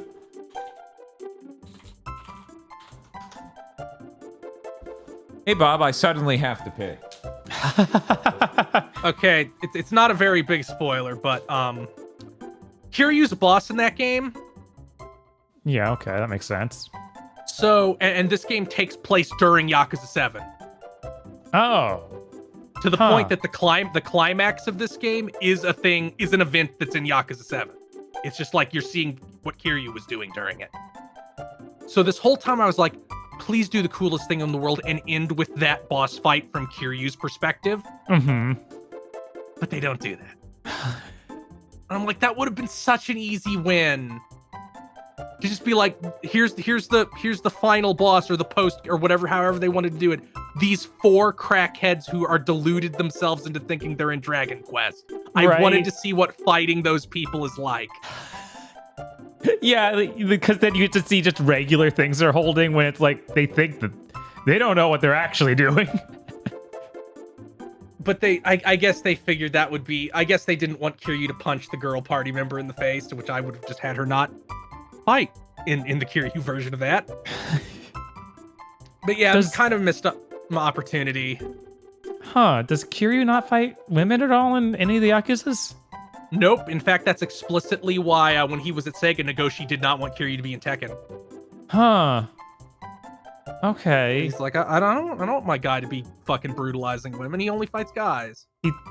He has the Sanji disease. Then I see. I mean, there's not a lot of women who are in real life who are trying to throw hands with Yakuza guys. So it's never really come up. Okay, so it's all right. I guess that works a little bit better. I still think it's really funny in that One Piece Warriors game. When you play Sanji, he does like no damage to women. Yeah, in fact, if you try to pick him in a map that has women in it, it will tell you it's like, hey, maybe not on this one.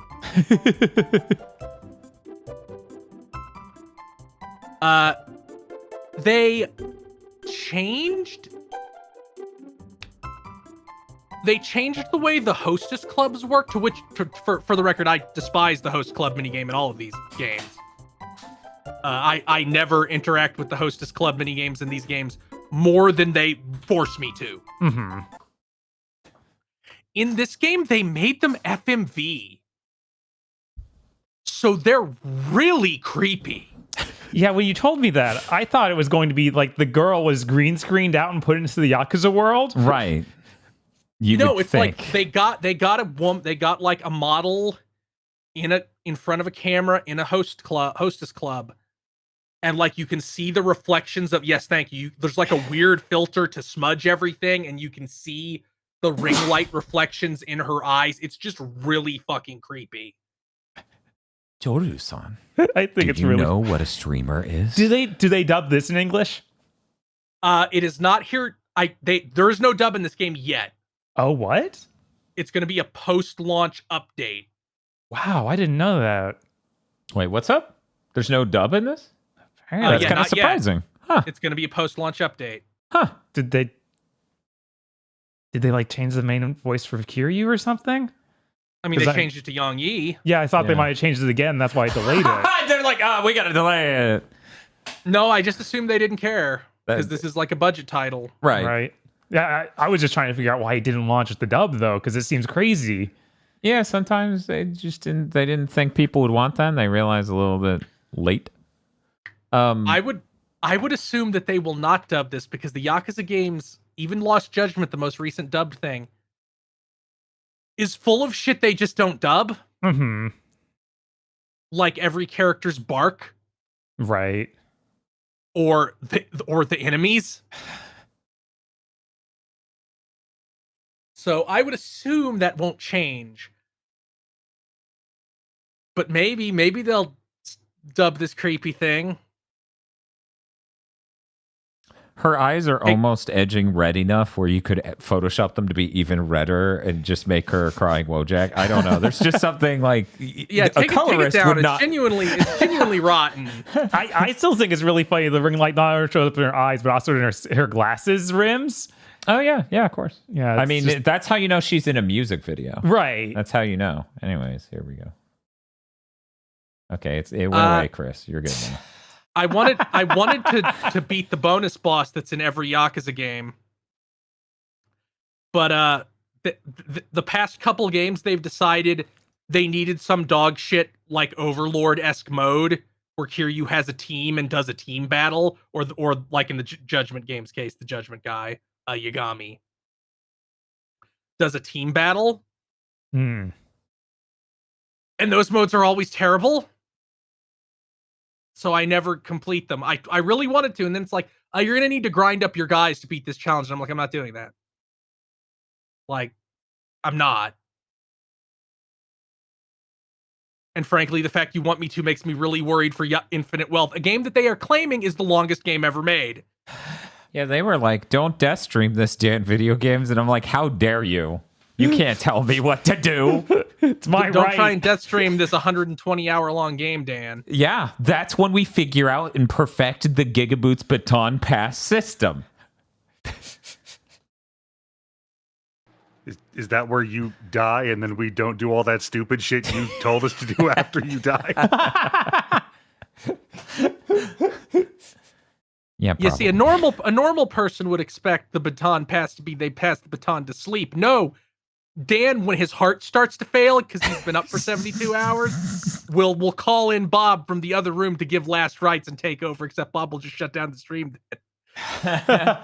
Bob's like, in memoriam of Dan dying to keep the stream going, I will stop keeping the stream going, and then stops it immediately.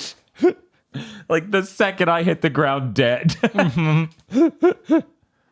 Hey, you went to school with Dan video games? Well, this is how he looks now. Pretty ashamed now, aren't you? Yeah, it's a good thing we don't have the sounds on. You're totally right, Chad. The rest of the chat would be going fucking insane. I also think it's kind of funny that they cook up a completely new and unspoken part of Kiryu's past to explain why he might have a connection to Hawaii, because that's where Infinite Wealth takes place in. Huh. I did not expect that. I figured he could just go there because people just go there. You can just go to Hawaii? Allegedly. That's crazy. Rig's not safe. Well, Kiryu has a bizarre situation because at the end of Yakuza 6, he faked his own death Right. Oh. and has to continue pretending to be dead so he can't just run around and be as active as he was. That's just why he looks like the Persona 4 character now. So you're telling me the cancer thing's karma? Pretend you're dead, will you? Oh no, God's pissed. The end of Yakuza 6 with the fake death is real stupid, and this game doesn't make it any less stupid. I think it kind of makes it more stupid. And they kind of come up with it a lot because every person who finds out about it is like, why'd you do that? This was your idea? What?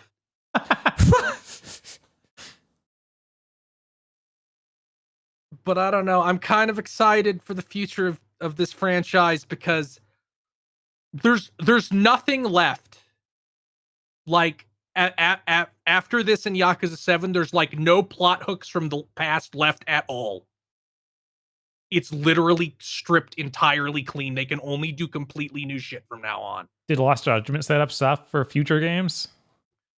Lost Judgment is distinctly unconnected Mm-hmm. to the Yakuza things. Like, they don't have crossover at all, even though there is a sub-story where you meet two of the characters from Lost Judgment. Not the main character. Those streams aren't allowed to cross. No. It's like a reverse stand user situation. I mean, in Lost compelled to Judgment, you're like a private detective, so it doesn't really touch the Yakuza stuff anyway. But yeah, it's just there's some stuff that happens in Yakuza 7 that like takes all the pieces off the board. Which I guess is why it's in Hawaii now. I'm also interested how that's going to go, because in these other games, whenever there's multiple cities, it'll just be like, you can just go to them. Like, you can just go back and forth, take a cab, it's Japan. Take the train, it's Japan. Mm-hmm. You can't exactly easily have the main character hop back and forth from someplace in Japan and Hawaii. That's a little bit more of a sell than going from, Osaka to Tokyo. Just a little bit. Yeah. Now, the rest of the franchise is their globe-trotting adventures. And it's going to be Ichiban and Kiryu fighting around the world. For a couple of years until Kiryu dies. It's going to happen in Ireland. But yeah, like a Dragon Gaiden, I played it on Game Pass because it was day one Game Pass. I didn't feel like buying it. They didn't make a physical version. I'd have bought it if there was a physical version. Damn, seriously? They didn't make a digital fucking only. physical... Are you fucking... I didn't know Yeah, that really pisses me off, because if you don't know, Yakuza 5 on PS3 was digital only. But then when they did the Yakuza HD collections for the PS4, they included a PS3 case for Yakuza 5 in that physical version. And so you could have all of them on your shelf. And then they made a digital only one again. Oh my god. I was gonna ask, I know that Lost Judgment was a little heavy because it's made on the Dragon Engine, right? Mm-hmm. Does Lost Judgment on PS5 run at 60 or 30? Because 60. okay, because Yeah, these games run at 60 on PS5 anyway. there was a transitionary period where I know things got a little hairy. 'cause Yeah, I think Dragon the first Engine's a lot Judgment heavier was than- locked to 30, and then they did the remaster where it's unlocked. Okay, it. cool. I don't know if Judgment was. I don't know. I can't remember if Judgment was locked to 30 on PS4, or if it just dropped so much. I assumed it must be higher than that normally. Yeah, I'm pretty sure Judgment's capped at 30. Because when I 'Cause I found did out, I was floored. Right. I did the secret boss of Judgment, and that becomes a slideshow on PS4. Yeah, I've seen the clip of someone knocking shit over at a convenience store, and it drops to like 4 frames. Yeah, it's capped at 30. Right. It's usually yeah, not there. It's usually, unless you're on PS5, in which case it's a smooth 30, but not always. Yeah. I hope. I wonder if 6 is uncapped. Huh. Yeah, I have no That's idea. The first Dragon Age game. While we were talking about curious. this, Chris's praise for Lost Judgment was so high. I was like, oh man, I wish the PC version of that. Oh wait, I have a God tier PC now. Wait a second, Right. You Can could I probably run this? force that. Yeah. Oh yeah, no. And I'm looking at it. It's like, yeah, you could probably run 4K at like 100 frames per second. I'm like, oh my god, if my CPU can keep up. If I can. Man, hey, Western side of the game industry. Mm-hmm. That temporal AA shit is making you look like morons. Yeah, I don't know what's up with. We're gonna introduce more image artifacts into our fucking games, and that'll be a sick dub. Because I was like, man, this game is so crisp and smooth and like sharp looking. Characters have hair and it doesn't look like shit. Mm-hmm. Like, yeah, these characters aren't as high fidelity as, like, they aren't sick fucking Insomniac Naughty Dog levels of realism in the characters, Right. but they still look good. Yeah, people don't really need that by and large. They don't really.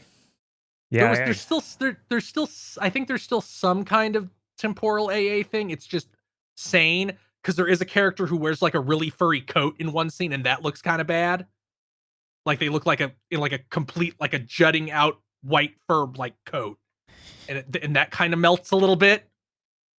But it's nothing compared to Star Wars Jedi Survivor, a game where every single character's hair looks bad. I liked this more than Ishin. Like that, that's Ishin is the samurai one. Yeah. These games tend to be all right when they're allowed to continue using the resources they've made. What's the problem, Bob? A lot of problems right now. Chris is trying to talk, Bob. Can you stop? No, I'm done. That's all I played. Damn! But I'm still busy. No, not the Podlords. There was time now. There was time. Thank you, Podlords, for fucking saving us from this nightmare. Damn you, Podlords!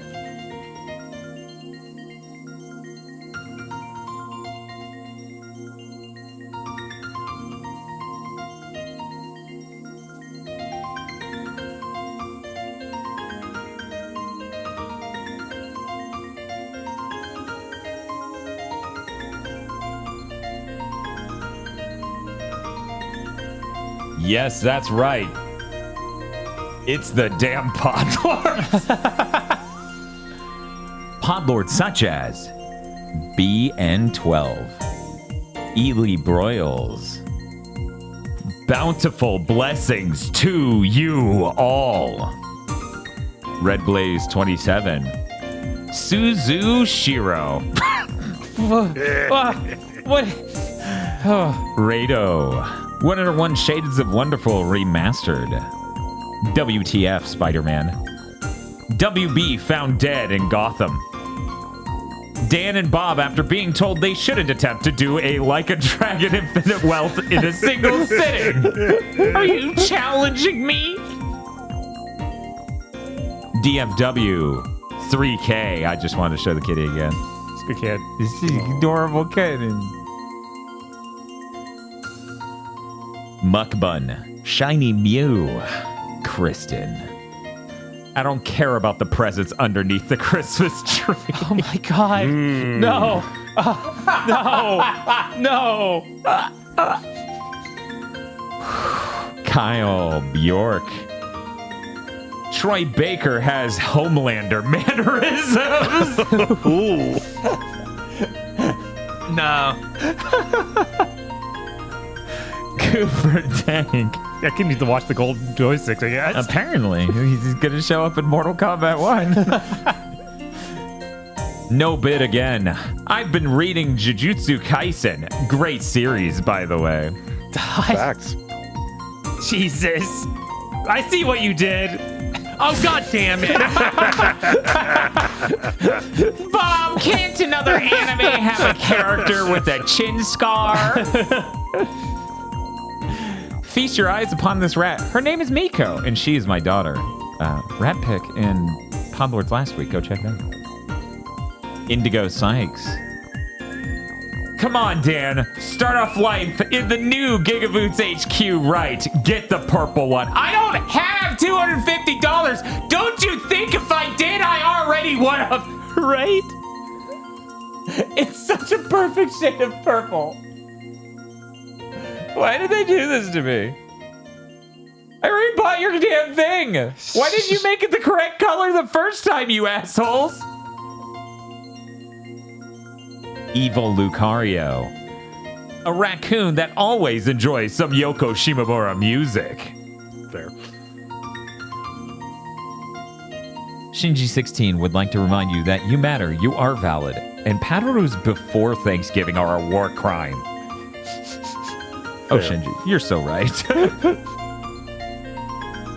Apple Gothic is now 30 this week. Cool, I guess.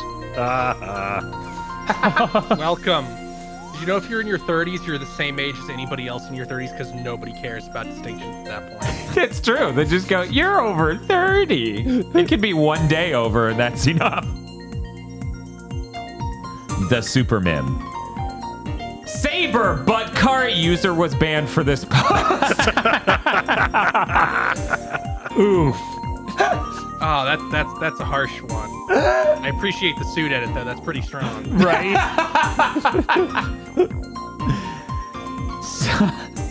Sarlene. Timothy Fister. Bearded Joe. Pleochrome. Krunglespum. The one true sequel to Risk of Rain is fantastic. I did watch the last Seahorse stream this. It looked really good.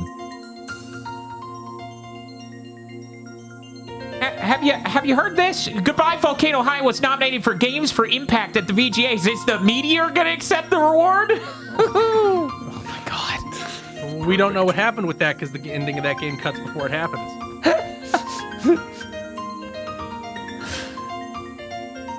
I'm gonna read this as it's written.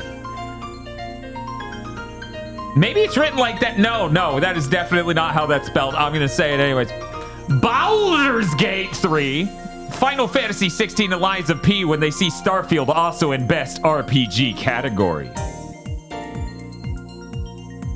Food for thought. Magical Mystery Tour is a valid translation of Maka Fushigi Daiboken. Okay. Foregoing my undead unluck shilling this week because Fuzzy Furret is too powerful. All hail Fuzzy Furret. Yeah, that trailer was real good. Check out this shadow art that my friend made me. That's cute. I'm pretty sure that's a copyrighted Disney character. They are now on their way to your location. I'm like looking in the highlights for Karia because my brain is injured. Isn't it bad? Okay, we gotta raise the black levels. And oh, there he is. He was just very dark and dim.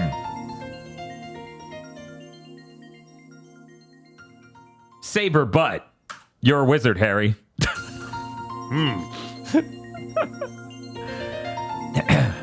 Bob video games. What? No. Oh, come on. No. That's rough. There's not even an edit here. They just put up a character you hate. You could at least had glasses on him or something. This is just no effort shit talking. Next week we're just gonna have some really uncharitable looking Wojang just beat Dan. I edited me, the Podlord, as a Chad. You as a Wojak. Yes, I guess I should be grateful it's not Kibune. That's true. You could be third seat Kabuna. Yeah. Which, to be clear, us saying that does not mean, hey, what if Podlords made me into third seat Kabune? Do not do that. I'm gonna be real.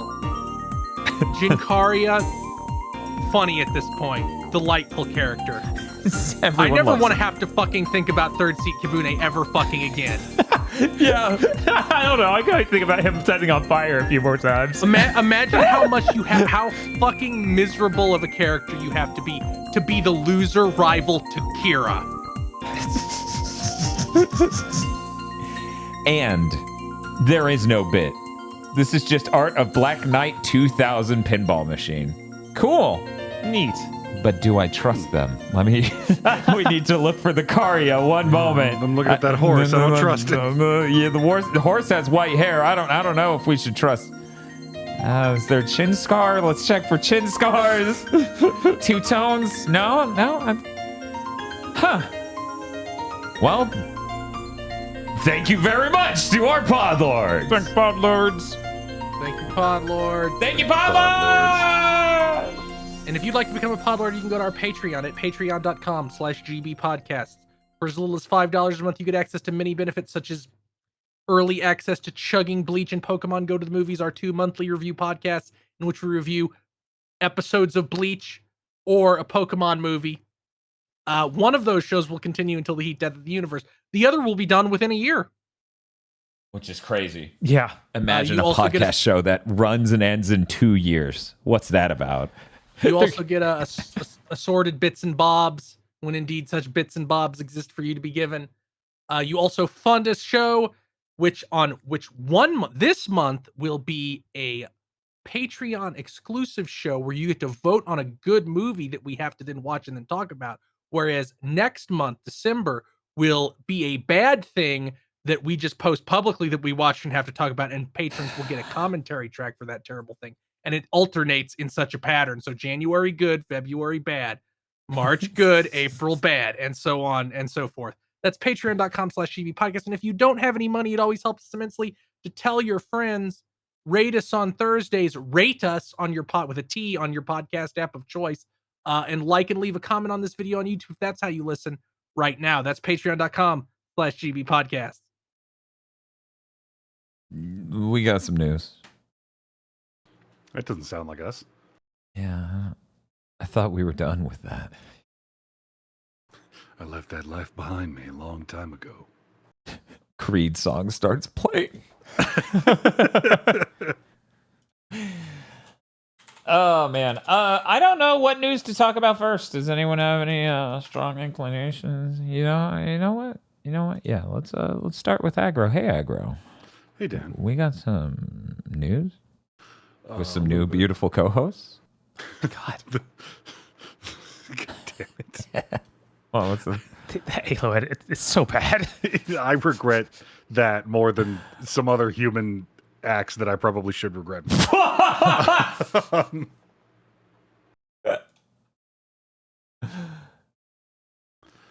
So, go on. Larian Studios has announced the Xbox version of Baldur's Gate 3. Oh, shit. Its release date will be revealed at the Game Awards. Oh my god. Of course. Okay. They keep saying it's going to be out this. They kept saying it's going to be out this year. So either they're announcing it's not, or they're probably shadow dropping it. Mm-hmm. Still without multiplayer on the Series S version, because split screen multiplayer. Yeah, the split screen multiplayer. Mm-hmm. That was the straw that broke the camel's back. Yes. They actually have been talking about how kicking the shit out of that version might be beneficial to the rest of the versions on other platforms, because they had to reduce memory usage. Like, I think they reduced RAM usage by 10% and VRAM by like 35. Yeah, they did a pretty crazy job optimizing based on what they've been saying about it. Mm-hmm. In other surprise release news, a new Forza game came out. No? What? That can't be right. They released Forza Customs, a match 3 puzzle game for the mobile phone designed to drain your wallet. Are we? Is it the PS4 launch? Is this the knack puzzle game? What the hell? What? Why Forza of all the IPs? In what world? What? No, you're making this up. I'm looking it up. There's. Audience, I did this just to provoke Dan. You're lying. Is this official, or is this something that someone has released called Forza? Could you imagine if someone just like, yeah, it turns out Microsoft really doesn't care. Let's go to the old gameplay and just see what do we got here? Oh, that's this is right. Of course, you would customize real cars. It's Forza, right? Okay. What? Halfway through, this changes genre entirely. Well, yeah, you need to match 3 to collect points to customize the cars. Just quickly enough to make you want to spend money on the points instead of doing the levels, which get progressively insanely harder. Good Lord. That's insane. Of all the IPs. All right. What if instead we were watching a Cinemassacre video where James Rolfe was screaming it? Or learning how to make homemade butter? Is that it for news, Agra? I don't understand why they need to acquire King if they can already do this. Who knows? Maybe King turned this out in the week since they've been acquired or whatever, right? Yeah. It looked like it. Basically. World of Warcraft, no matter how old and depleted of players, is still the best in the world at one thing. Taking other games' ideas and putting them into World of Warcraft. They have announced in the upcoming Seeds of Renewal patch for Dragonflight, they are getting... what do they call it? I've just been calling it WoW Duty Support. I forgot the official name, and it's not in my notes, but it's basically just the trust system that became duty support from Final Fantasy XIV, where you can play all 8 regular dungeons in Dragonflight with NPCs. It says it scales from 1 to 4 players, so I guess you can just mix and match as much as you want. And that's really neat, and I'm glad that's a thing that's happening to MMOs more regularly. Yeah, that's cool. It makes a lot less sense in WoW. Why is that? I think because WoW and Final Fantasy XIV couldn't be more different as games. I mean, they could. One could be a racing game where you assemble match true. 3 puzzle and I get a car. But like the focus in Final Fantasy XIV is like the story that you progress through linearly and you see all the cutscenes. So it makes a lot more sense to remove the human element from that than World of Warcraft, which is much more like Diablo and is focused around loot and powering up your character. And to like, your character isn't really a character in WoW. Like, they're not like a set thing in the universe. Right. You would just do this to grind for equipment by yourself. Or if you want to do the quests, I guess they got sick of being like, okay, the end of this zone is a dungeon. Oops, everybody plays Horde now, so Alliance takes forever to find people to play dungeons. So this is a band-aid for that, I guess. I do wonder if they're going to just announce at the next thing, like, we're combining the factions in some ways because we can't fucking do this anymore. Which, by the way, if you don't know, the Horde Alliance imbalance is entirely because of Blizzard sucking shit at balancing racial abilities. Of course. And here I was like, well, of course the people who play as a Horde suck around because this is the only MMO where you just get to play something genuinely ugly. No, it's because that they're kept like there's I forget the exact breakdown, but there's all sorts of racial abilities on the Horde side that are much more useful for high level play. So that's where the community eventually drifted to. And now they're stuck with this wild imbalance. Yeah, and from what I'm seeing in chat, which seems pretty trustworthy here, apparently this NPC assist system only works on the normal level dungeons, not heroics or mythics. So it's not even really for grinding loot at all. Right. Which it's is just for it's for players like me who played WoW for years, and the worst part was having to team up with people to do dungeons. I didn't see a lot of dungeons unless I got a guildie to just run me through them to go, oh, look at that, that's neat. Huh. That was certainly my experience with with vanilla, where they admitted we didn't realize people would want to do these more than once, so we made them 4 hours long each. Whoa. In fact, it's so funny that ever since I think Legion, I don't remember if it was Legion or Battle for Azeroth that started, or maybe it was even Warlords Draenor. I forget, but after I had quit playing because I quit in Mists, they started doing a thing, one per expansion, called a mega dungeon. And the whole thing was, we made a dungeon, just one, that's as long as a dungeon from vanilla.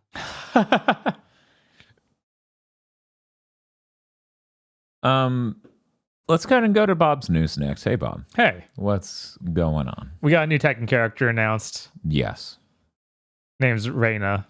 Mm-hmm. They're acting like she's out of Mishima, but she absolutely is a Mishima. Are they acting like she's not? Because she does say, you'll know who I am soon enough, and it cuts to her doing electric wind god fist combos. Yeah, Right. It's really obvious. It's like you just didn't want to say it, but you put everything in here. And people immediately dug up Harada saying, like, yeah, Heihachi has like 30 illegitimate children. Right. Can't stop fucking. My literal first thought was, oh my god, did Heihachi get with Lin Sao Yu between games? This is amazing. Jesus. She apparently uses martial art called Taido mixed with the Mishima karate. And Taido, I had to look it up. It's like an acrobatic martial art where he leads a lot of flipping and stuff. Made by someone who did a style of karate like back in the 60s. Huh. So pretty neat origin. I would definitely check out the Wikipedia page to see what that's about. I think a lot of the moves are really cool. And then she does like Mishima moves, and I'm like, oh, but come on. That makes her boring. No, it doesn't. That's cool. It's cool to do both.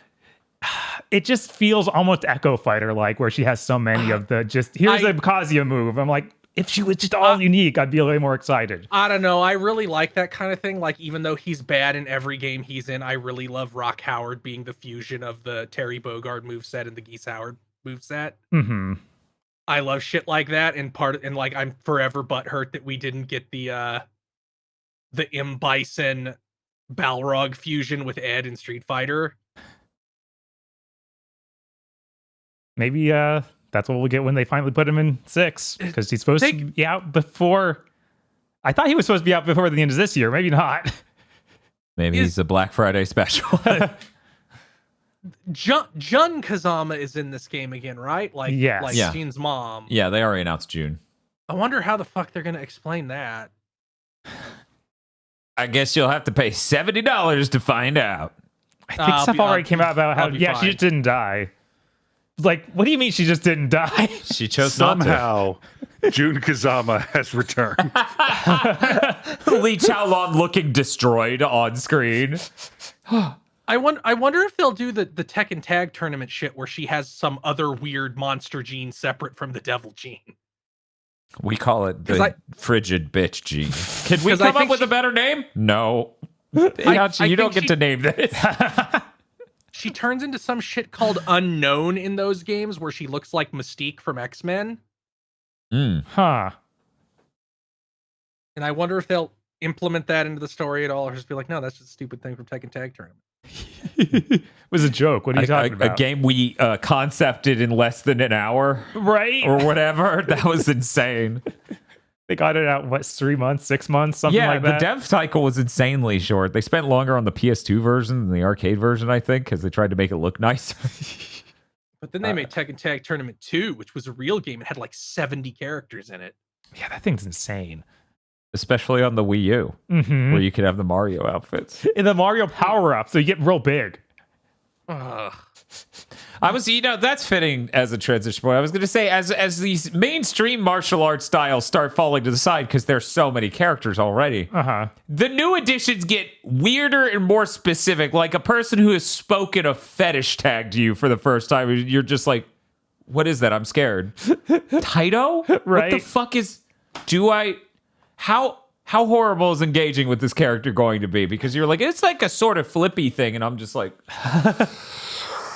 No. I have Eddie, Lin Xiaoyu. Like, It seems a lot more like down to earth than like an Eddie and stuff like that. And it's okay, that's Yeah. But there will almost certainly be a grab where she just grabs you with her legs. Let's move on. Sure. They released 20 minutes of Suicide Squad Kills the Justice League gameplay. Cool. And it was just a dev talk session mixed with gameplay footage and cutscenes. And it was them basically trying to convince you that this game has a single player story you can play alone and that there is a story in the game. It does not do a very good job of selling that. Even in that trailer, like first, I know I've noticed this thing, and I don't know if anybody else has, where if you're in a genre, you can't just be that genre because the current market leader in that genre is already the basic version of that. So you have to add quirky shit, like them talking about every character has a unique melee move that will knock enemies into the air so they deal more damage while you're shooting them in the air. And I'm like, that sounds tedious and not fun. Mm. I like that they were like, oh, but the characters are so important. And then they show this off. They're like, here's our cutscene where the characters find literally a rack of all their movement options. And they all grab them right there and like, oh, now I have Flash's Speed Force. And Harley finds Batman's like a drone and grapple hook gun. And it's like, this doesn't feel like unique to them at all. They just found them on a rack. And they're trying to sell them on, oh, but this defines them. Yeah, and there's a lot of stuff in that trailer that's like, you're sure fighting waves of guys next to an alien pillar, and then once all the guys are gone, you hit a button on the pillar and it like explodes. Mm-hmm. That they needed to show a level, like a bespoke story level. They don't have those. I know, that's what I'm really afraid is the case now. And this game comes out in 2 months. And they even have something in there of like, oh yeah, everyone in Metropolis is already dead, so it's okay to shoot everyone because they're all zombies. Like, yeah, they're Brainiac zombies. Yeah, I'm like, what? Why? So there's a tweet on Twitter that's getting a lot of clout where it's just like, you're literally playing in the ruins of their Superman game. Mm-hmm. But then weirdly, after that came out, that's when Jason Schreier's like, Rocksteady was never developing a Superman game. And I'm like, this is like a decade late for this, bro. Like, we heard about that Superman for like 6 years or something. Right? It's really hard to believe that they never were working on a Superman game at all. Right. That's so weird. That's so bizarre. Completely separate from all of the things these gentlemen have said about this game that looks terrible, right? Mm-hmm. I had a completely different layer. Yeah. Yeah, I watched, let's say 8 seconds of this video, and I'm like, holy shit, the chasm and divide of the enjoyability of traversal through the city between that and Spider-Man 1, let alone 2, is insane. That looks slow. That doesn't look fun at all. Yeah, that looks miserable. They chose Harley literally doing bad version of Spider-Man moves. Right? It's like, wow, this is the version you stitched together and put out. Holy shit. Right? Like, this felt like, because it's a very high up shot and it shows so much of the city, and then she's moving slow as molasses. I'm just sitting there and I was like, this is like if a psychopath did a trailer for a farming game, and it was like, look at your giant farm. You can plow that field. And then it shows the guy go, ah! Oh! And he's like grueling to move 1 square. And I'm like, I don't want that. Why would I want that? He's clearly in pain. Like, Harley Quinn's legs are gonna like break by the time I get to the far side of the city. Yeah, and then you see a little bit of the God, he's not Deathstroke. He's the sniper guy. Deadshot. They show a little bit of him flying. I'm like, that just looks slow. He has a jetpack and is flying around. Why does it look so slow? Yeah, why is it really like funny how they were like, with the blistering speeds of the SSD, you can fly through the city. And I'm like, you're not though. Yeah, it's fucking crazy. They really spent forever making a game that just everyone can look at and go, nah, we're good. It's really asinine, like they were never working on Superman, because Rocksteady didn't get saddled with this until 2017 at the earliest. Arkham Knight shipped in what, 2014, 2015? Yeah, it was either 14 or 15. Yeah. So were they just they weren't doing nothing. That's not how game studios work. Right. Like, it's so silly to pretend that there was just never a Superman game. It's just coincidental that this is in Metropolis. It was just the natural evolution for the Suicide Squad, or the continuation of the Gotham story. Yeah. Yeah, this is crazy. Good luck. They're gonna do more of these. They threatened. So we're gonna have one about the weapon upgrade. And I'm like, guys, you're already no one's excited. Yeah, you're launching and they have not moved the date. You're launching February 1st. You're launching in the middle of the fucking death battle between Tekken, Like a Dragon, Persona 3 Reload, and Granblue Fantasy Versus. Not Granblue Fantasy, Granblue Fantasy Relink. And what month was it? February. Isn't that Final Fantasy VII Rebirth? It's like a few weeks into the before. month. Yeah. Oh, okay. So people will just simply manifest $70 more to have to spend on that game in the couple weeks. Right, because no one looks at a game and goes, fuck you, my money's going over. No.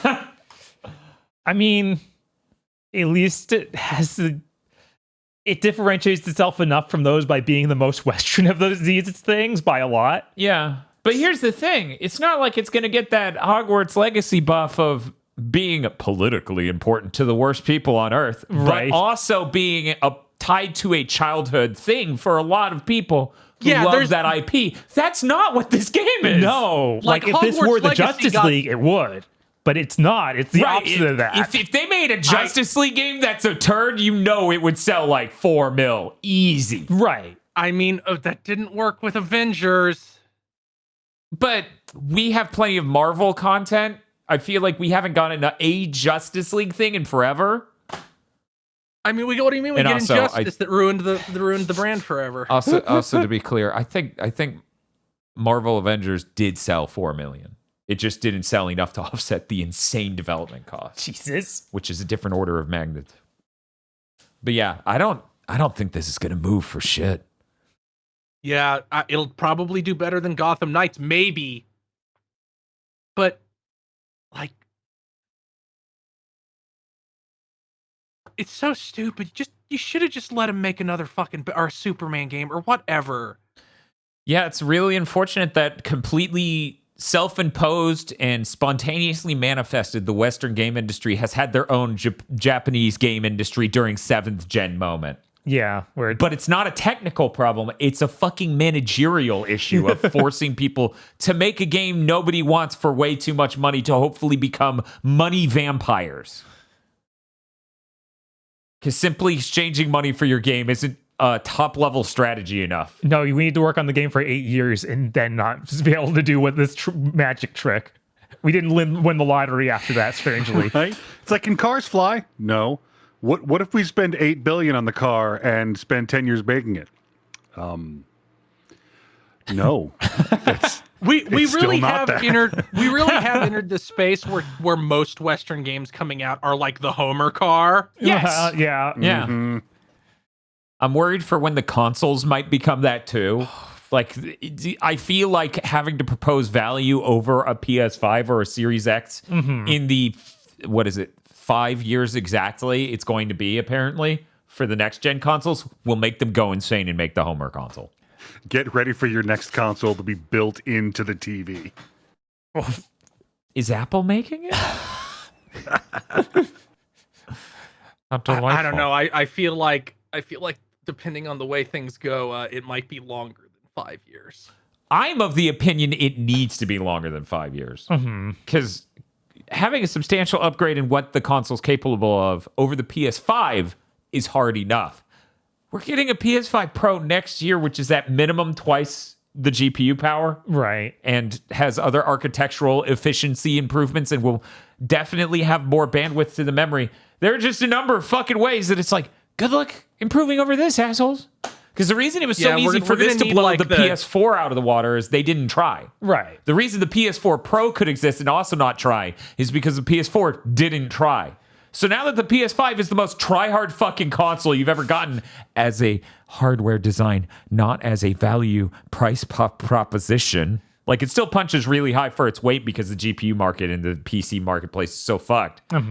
But like, it's still $500. What the hell's going on? Like, I don't know, the PS6, you have your work cut out for We're you. gonna need that room temperature superconductor shit to be real for. Right? Oh my god.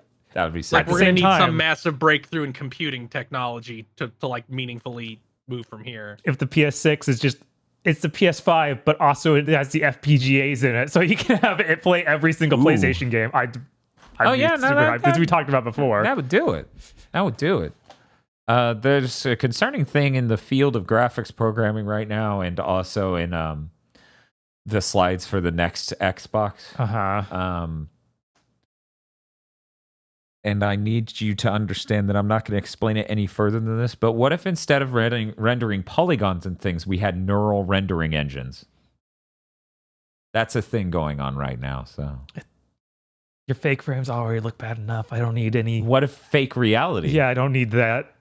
So anyways... So that's what's making all the fake frames look bad, is all those pesky real frames that are interpolated. If Right. we would just smooth that experience out.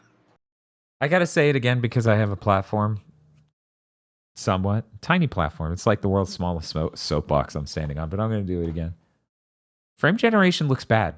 In no world, no matter what your frame rate is, the shit being on your screen half of the time being wrong and having imaging errors all over it is not a huge buff, bro.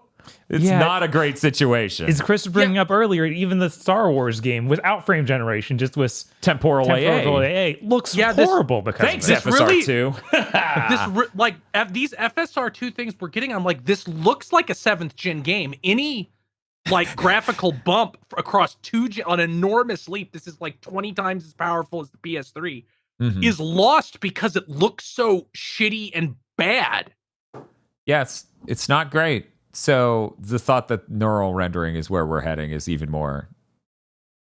Why? Can you just deal with your incremental gains? No, I need to destroy everything to get there. I need to put image artifacts on the screen. Maybe tone it down a little bit. Maybe we don't need any of that. We need all of that. And it's based, and you're in fact soy for saying DLSS 3 isn't the future. And I can say all this because I have played multiple different games with the frame generation. And it looks bad every time. It's just how bad does it look? Anyway. That's there's also some more WB news. Oh, great. So the Wonder Woman game, we had some job listings go up recently that heavily implied that will also be a service game. Great. Just kill it too, I guess. I don't know how. Right? That game has one character. Costumes. Well, now I'm... Okay, yeah, I am confused. I'm like, wait, which one's the fucking... And Black Panther shows up in some other game and Amy Hennig's making it. Right, but this is DC. This Marvel, is being made by the guys who's- who did the Shadow of War games. So Who's the main character of that one? And I don't fucking understand what... yeah, I'm exactly. so Shadow of War dizzy. did have loot boxes too. That's true. It had loot, but they eventually ripped that shit out. Right? Yeah. But now they're back to we've learned nothing. Our publisher's making us unlearn things. Right. I do wonder how, like, that Coyote versus Acme shit seemed to have broken a lot of dams. That maybe the board's turning and David Zaslav won't be there anymore pretty soon. That'd be great. Because not only did a lot of like filmmakers say, we're not fucking working with WB now, go fuck yourself. We're not signing up to have our work deleted for a tax write-off. Congress people are now like, in my opinion, making a movie and then shelving it for a tax break is like burning a building down for the insurance money. We're going to look into this. Yes, it is literally that. Yeah, I don't know how it didn't come up earlier than this, but hey, it finally did. Thank God. Sometimes you just need that really on the nose analogy to fucking give a boomer for them to understand it. Right? And that is an apt analogy. And it needs to happen to Looney Tunes. Right, that's the thing. Tweety Bird gets fucked over. The senators get mad. Boomers love Looney Tunes, so They do. I was talking to Bob. I don't even remember what brought this up, but I was like, man, could you imagine like fucking like our parents had? We just got to like we had kids, and those kids were just like, I love watching Dexter's Lab on repeat forever. My culture is your culture, father. I was like, damn, that was a weird situation. It is weird we've lost it. It's like it's no longer just prolific anymore. Like Looney Tunes isn't even that anymore. Right, of course, right? because we don't have the monoculture that is television. We don't have Ted Turner buying up all the rights. We don't have the channel that is myopically only airing a set amount of things at first because they don't own enough and they still need to make the original content. No, now everyone's... I wouldn't like Saturday Night Live if it wasn't just airing on rerun constantly on Comedy Central of stuff from the 90s. Early 90s, 80s. Yeah, that's true. But yeah, now we have all these streaming platforms and the choices are infinite. I always imagine in my head James Rolfe just being like, my kid's watching this weird cartoon that came out in the last 2 years instead of Looney Tunes. What the fuck is this? He talked about this in a video, so this isn't completely out of nowhere. He actually talked about, we do Saturday morning cartoons with me and my kid. And it's always Peppa Pig. I mean, it probably is. Yeah, I think it was. Let's move on. Sure. Grandia, the real PS1 version, not that horrible, we smudged everything into a goo version, is coming to PlayStation. Hooray.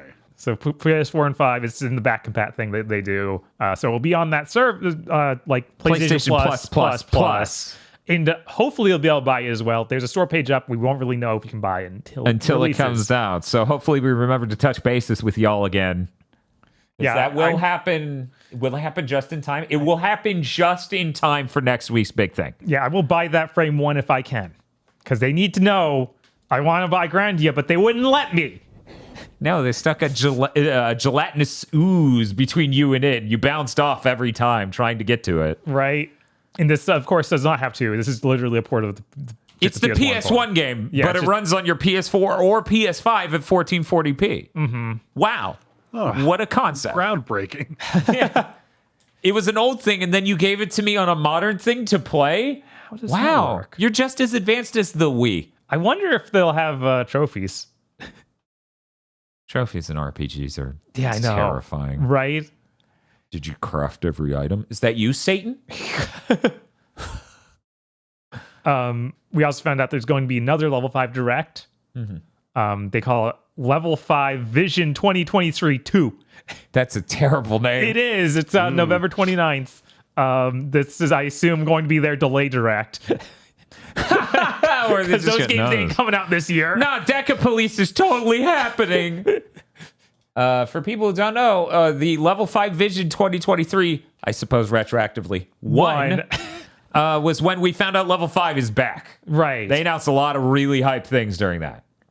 Yeah, that was actually really cool. So I'm very interested in this. This is happening on the 29th. And it will have English subtitles, so you can watch along. Which means, that's really unfortunate.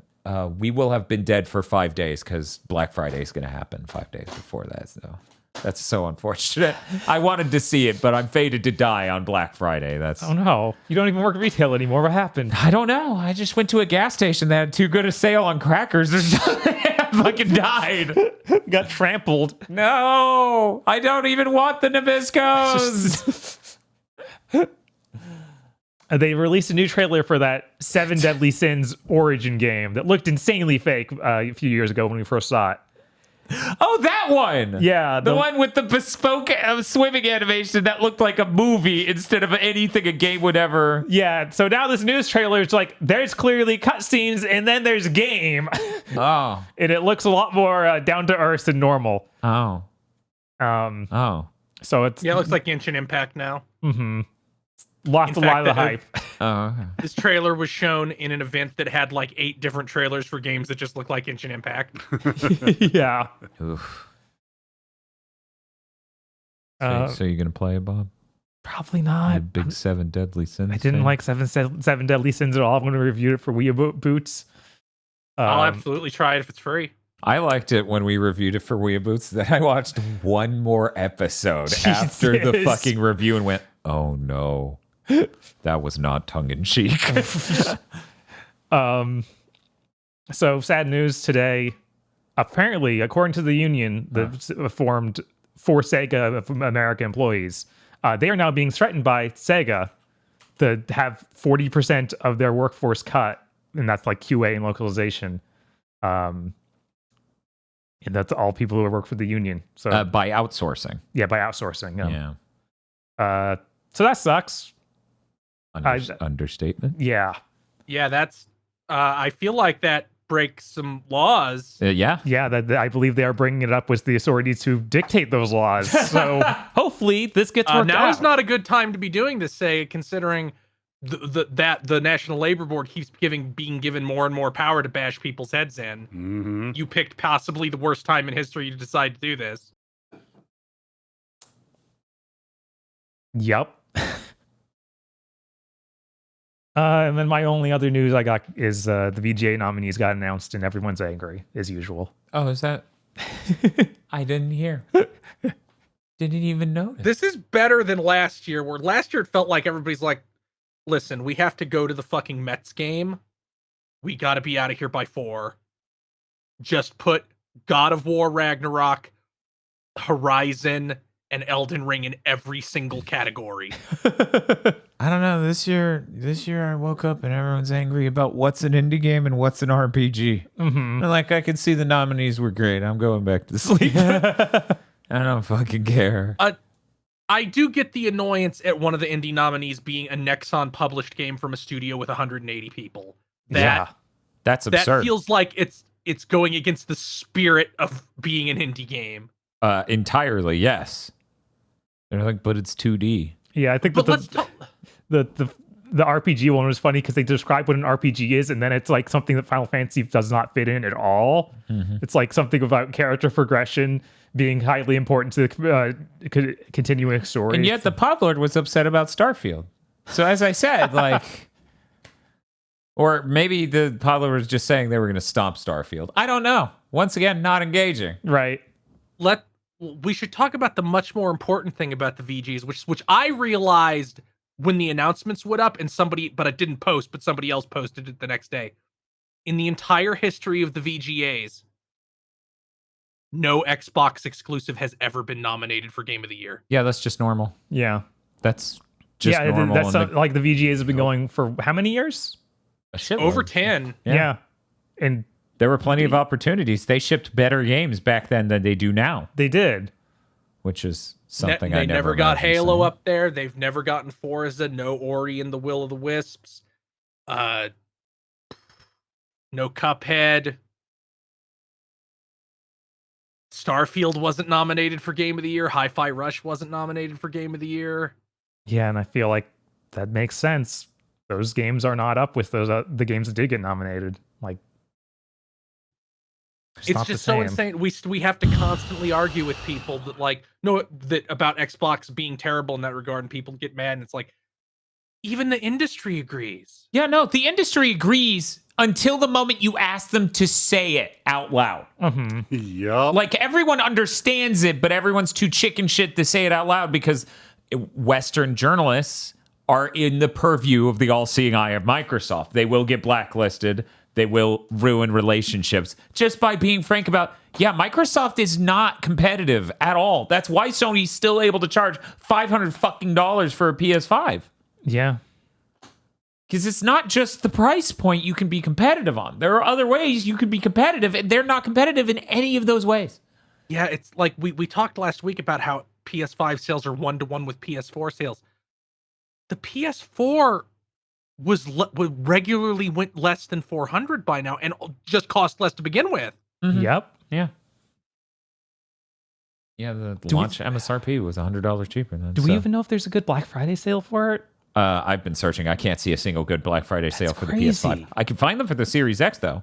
You can get a Series Yeah. X for $450 and a $50 Target gift card. So the Series X and it is comes with effectively Diablo 4. Right, and it comes with Diablo 4. So effectively, it's a $400 Xbox that comes with Diablo 4. Mm-hmm. Yeah, that's a deal. But Sony's like, people aren't going to take that. They want to play with their friends. They want to play their old games. They're going to stay with us. Their console has Spider-Man. Microsoft hasn't had a Spider-Man since Halo 3. Anyone want to counter with a single game between then and now that's as hype as Spider-Man 2? I'm just saying, that's a fact. Yeah, it hurts, don't it? Halo 3 was a long time ago. I still didn't own a 7th gen console by then and was torn on which to get. Yeah, Gears 3 wasn't even that big. I was like, No, Gears 2 came after Halo. Halo 3. So Gears 2 is close, but it's not Halo 3 big. right. Halo 3 is Halo 3 big. And like Spider-Man and Halo 3 are an echelon of hype, right? Uh-huh. That just Oh, yeah. Nintendo shipped plenty of Spider-Man since then. Yes. And this isn't this is me giving Microsoft a little bit of rope on the VGAs thing, not in being non-competitive, because they're non-competitive to some extent, and this is a problem that Microsoft needs to think about because it matters a lot. I'm willing to bet that a big part of the reason the VGAs just don't have Microsoft games for Game of the Year is I bet money, any amount of money, that a large plurality, if not an outright majority, of the people who decide the nominees and vote on them don't have Xboxes. I don't know. Like, I think they do because they get these Game Pass games and they get sent codes for Xbox. But at the end of the day, they fucking know the reality of it, right? That's not their console of preference because it doesn't have any strengths over the other console. Yeah, I don't know. I feel like a lot of the game industry probably is that I love the Xbox. There's just nothing on it. Right, which is why they won't say out loud that they're a very distant third and they're not as competitive. Like, Nintendo's probably shipped a dozen Spider-Man 2s since Halo 3. And we're sitting here having a discussion of, did Microsoft ship one? That's a long-ass time to even have a question like that. When was Halo 3? Wasn't that 2007?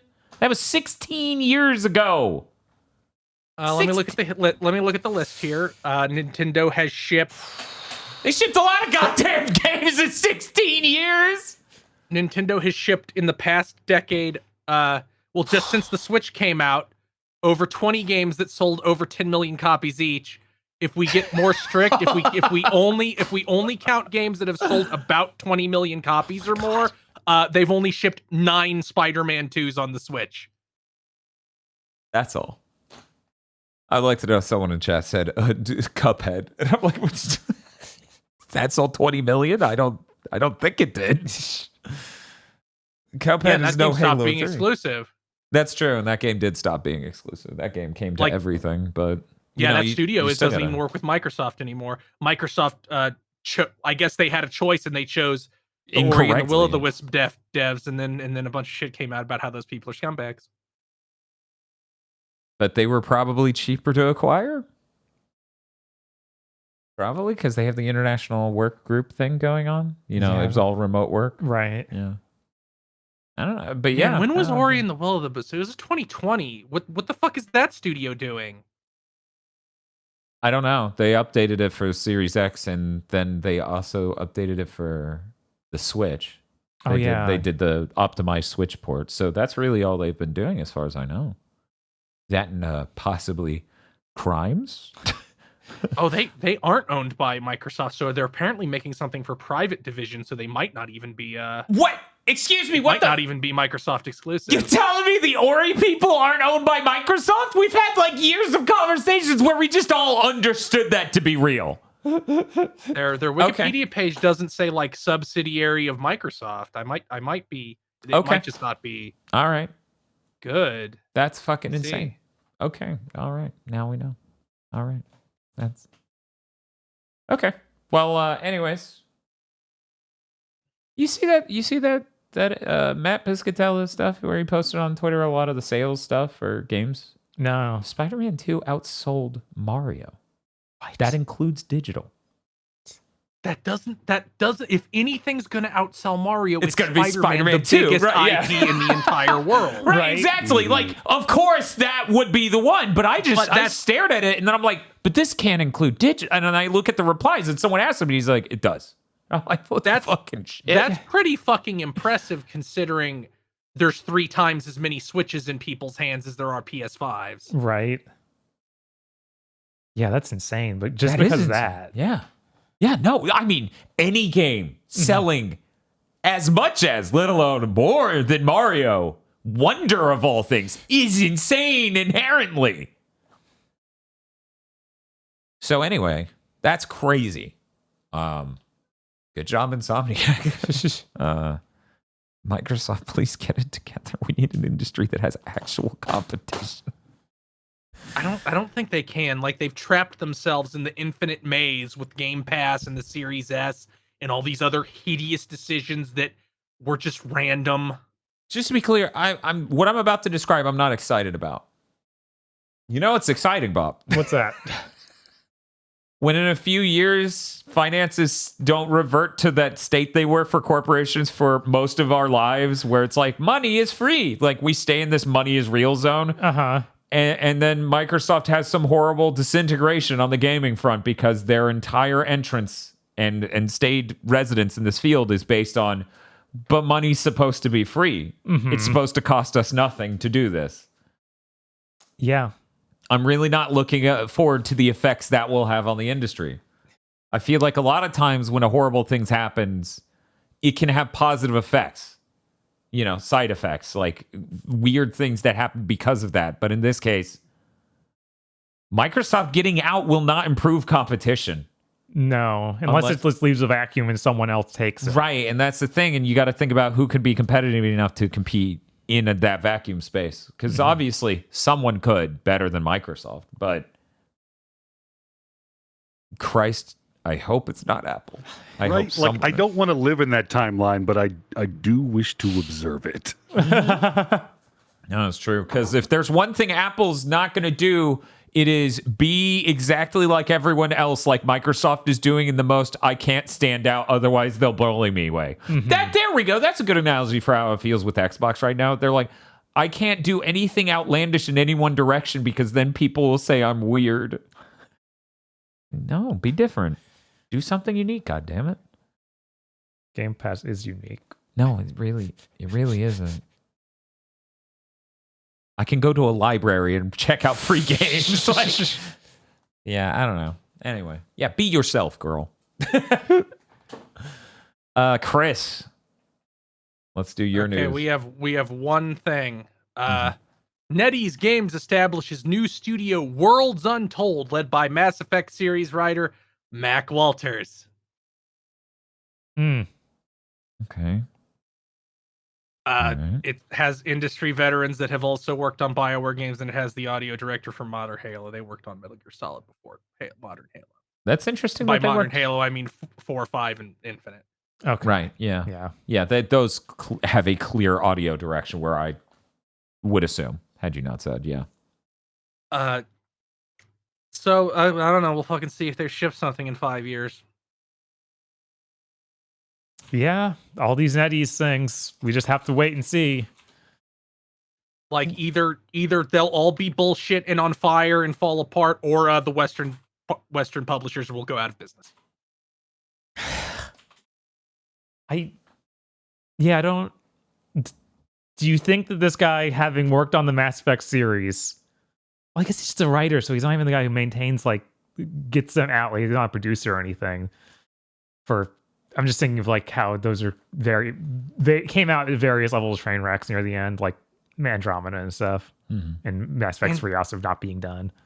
Andromeda wasn't even the real BioWare studio. It was one of those knockoff studios that they tagged the name BioWare onto. Right. I love publishers. They're so cool. I mean, the problem with Mass Effect 3, and to a lesser extent 2, but mostly 3, is that like they got told to make it in 18 months. And they delayed it to about 2 years, but it was initially 18 months.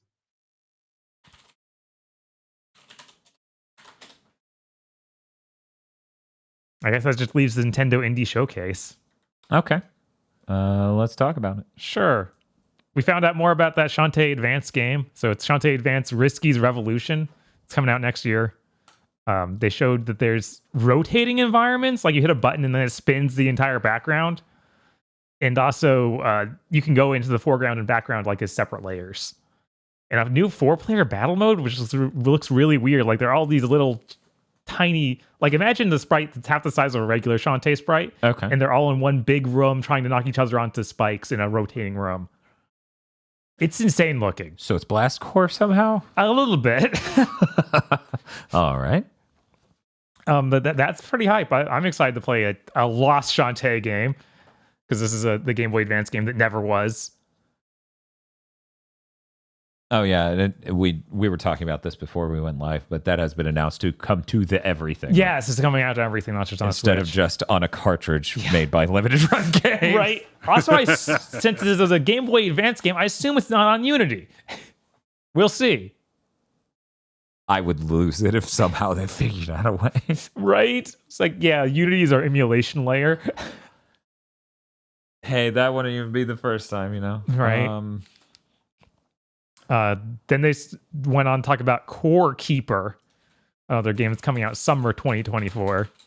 It's like a top-down town builder with a cool pixel art aesthetic, and it's all set underground in a cave, and with procedurally generated levels where it seems like you can go out and do like gauntlet-like style, just go shoot, fight enemies, and collect materials, bring back to your town and build stuff. And then they have like giant bugs and like a gigantic grub monster. It seems to clear the map.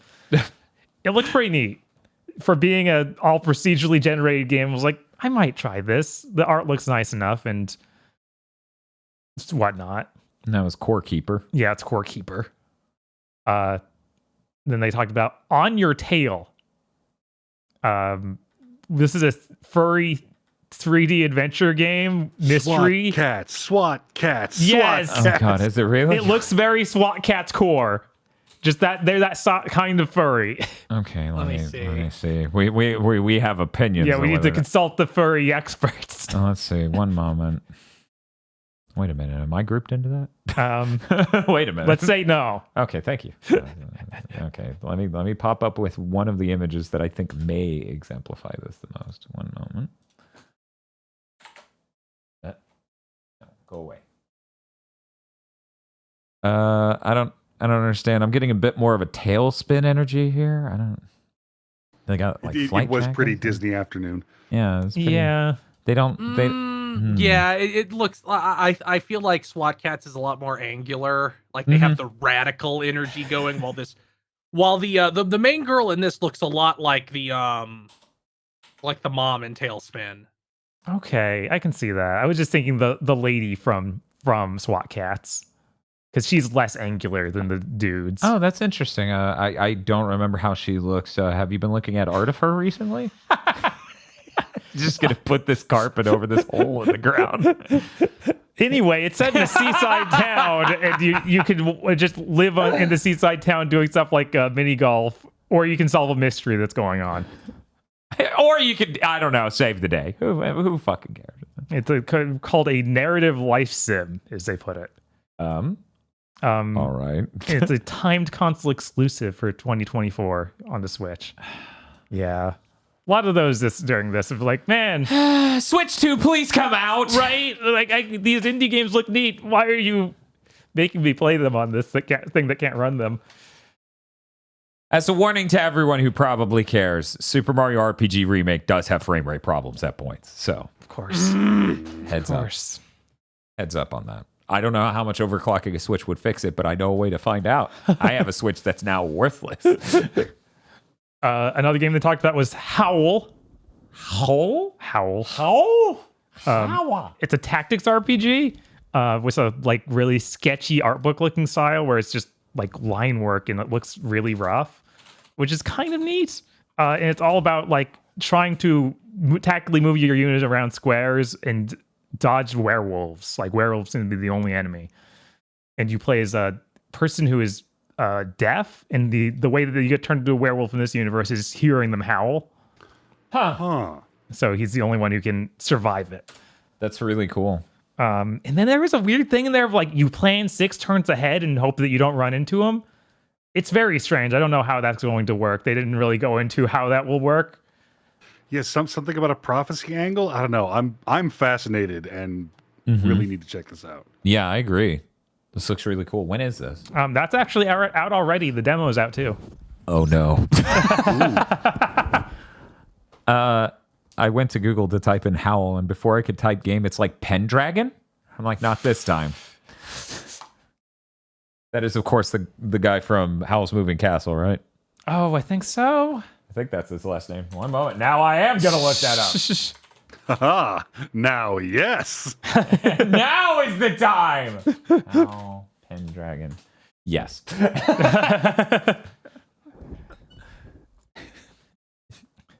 Yes. How Moving Castle. Last name Moving Castle. Yeah. Another game they showed was the star named EOS. It's EOS, all caps. Mm-hmm. It's a narrative adventure puzzle game where you take photographs of stuff. You also have an attaché case like RE4 to set up your camera equipment. Okay, And that's cool. The puzzle is about recreating old photos, it seems like. So you're trying to track the trail of your mother or something like that and take pictures of the things she did. I think that's the idea. Conceptually, this is a really cool game. Yeah, it seemed neat. Mm-hmm. I feel like this indie world had a pretty high batting average for like, oh, this is kind of neat. Then they moved right on to Backpack Hero, which is a roguelike dungeon crawler town builder where you play as a mouse and you organize like your backpack items, kind of like an RE4 attaché case. Uh-huh. But that you can make up like that somehow affects your attacks you do in an RPG battle. So you can set up like rhythms of stuff. Like one item will shoot energy to another item in the backpack, and then it'll bounce elsewhere, and that determines how your attacks work in some way. So the attaché case is really a puzzle game, and you're using that puzzle game to do combat against these enemies. God, that reminds me of a phone game, and I cannot remember the name of it. 99 Million? I can't remember the name. I'm sure chat probably knows what I'm talking about, especially once I pop up with this image. Yeah, it's a classic mobile phone game. That was a 1v1 sort of situation. Yeah, that looks really interesting. Yeah. 10 million. Okay, there we go. That's why I couldn't remember it. It's a really normal number.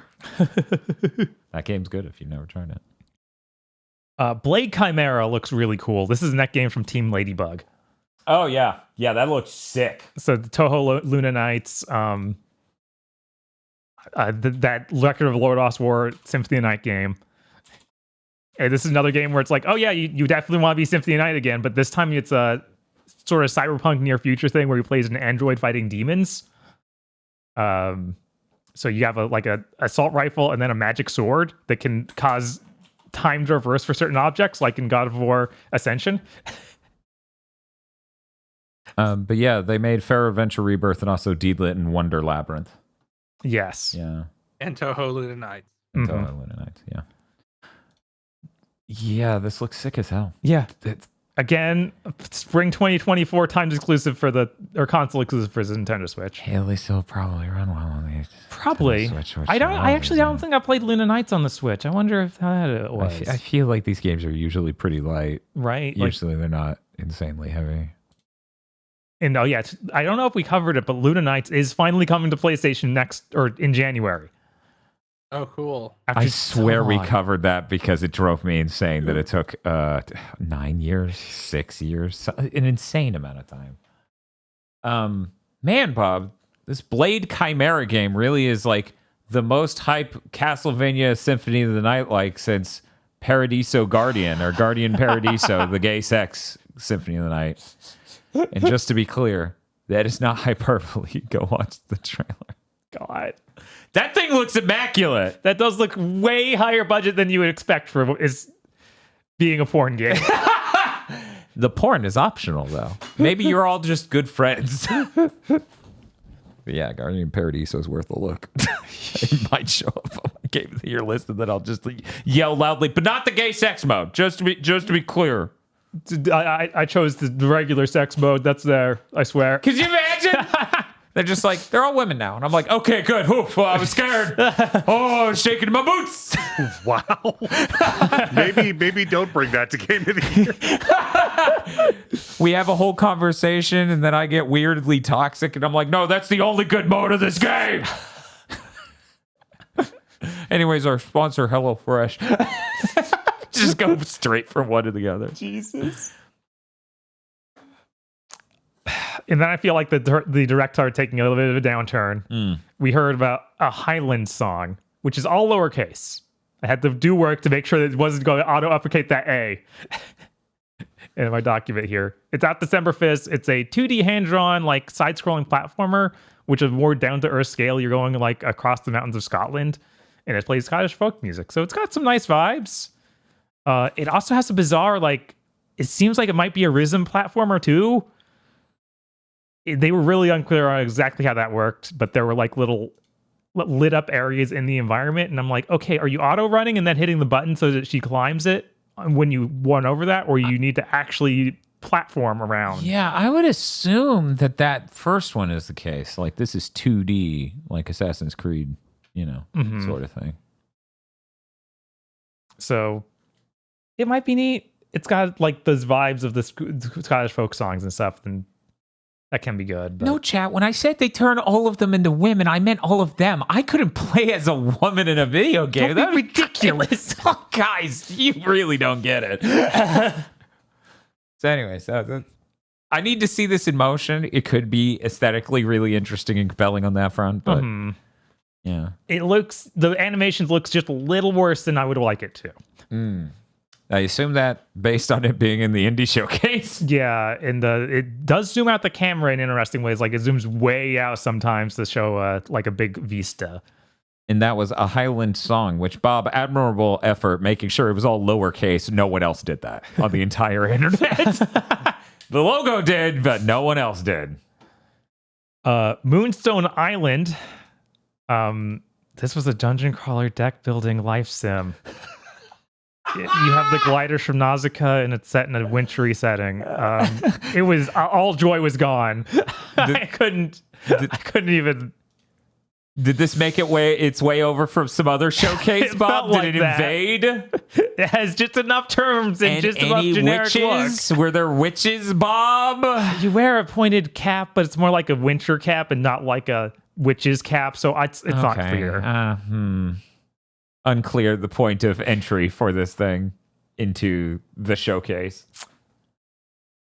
But it's going to be out spring as a timed console exclusive again. Okay. Death Trick Double Blind. Cyberpunk and second. It's a visual novel detective story set in a circus. It looked kind of neat. The art's not like super appealing, but that circus setting might make it interesting. This doesn't look anything like a digital circus. No, it does not look like a digital circus. It's a regular circus. It's so regular, this circus. Some kind of horrible circus nightmare. The demo is out now if you want to go try it. Okay. It's a visual novel, so expect everyone to be really still, but they made them animate, and it looks a little rough because they did that. I'm like, you could have probably just stuck with regular still images here. Yeah, I always think that kind of thing looks worse usually. And that was Double Trick. Wait, Death Trick Double Blind. There we go. Suck and fuck. Guardian Paradiso, suck and fuck. And then their big thing they ended on was Outer Wilds Archaeologist Edition. What? It's coming out December 7th. That's Outer Wilds, but on the Switch now. And comes with a DLC pack. Do you think as the Switch 2 happens, we're still going to get the quirky subtitle version for the Switch? I imagine not. Because it will be so normal. Unless it's so much later again that they have a DLC pack or something to bundle with it. Yeah, because we got a few years of games I feel like they could be bringing over. Yeah. Right. And reminder, this is Outer Wilds, not Outer Worlds. Yes, Outer Wilds. Yeah, Outer Worlds is already on the Switch. That's true, and it runs great. Yeah, I was like, I bet it's on the Switch. This is Outer Wilds. Outer Wilds. Archaeologist Edition. And that's that. They ended on that in a montage. I'm like, oh, I feel like the first half of this was really good though. Like, those are a lot of games I actually want to try. Yeah, that looks exciting. Yeah. There's a bunch of small news we didn't really cover this week of like Epic Games apparently put in their list some sort of thing of like, please don't sue us. Please don't sue us. We'll pay you like $10,000. Don't sue us. And I'm like, what the hell is this? I'm too busy. I don't have time to look into that. Then there was another thing about mature rated Fortnite skins can't go into the kid friendly zones. And they changed the landing page or the loading screen to no longer have the same image as it was before because it has shotgun. So we got a lot of weird changes with Fortnite all at the same time. And then on top of all of this, the Game Awards is happening in Fortnite or something? Unclear. Yeah, but I had to see Jeff Keighley made an Unreal Engine. Yeah, there's Jeff Keighley Fortnite, and he looks horrible.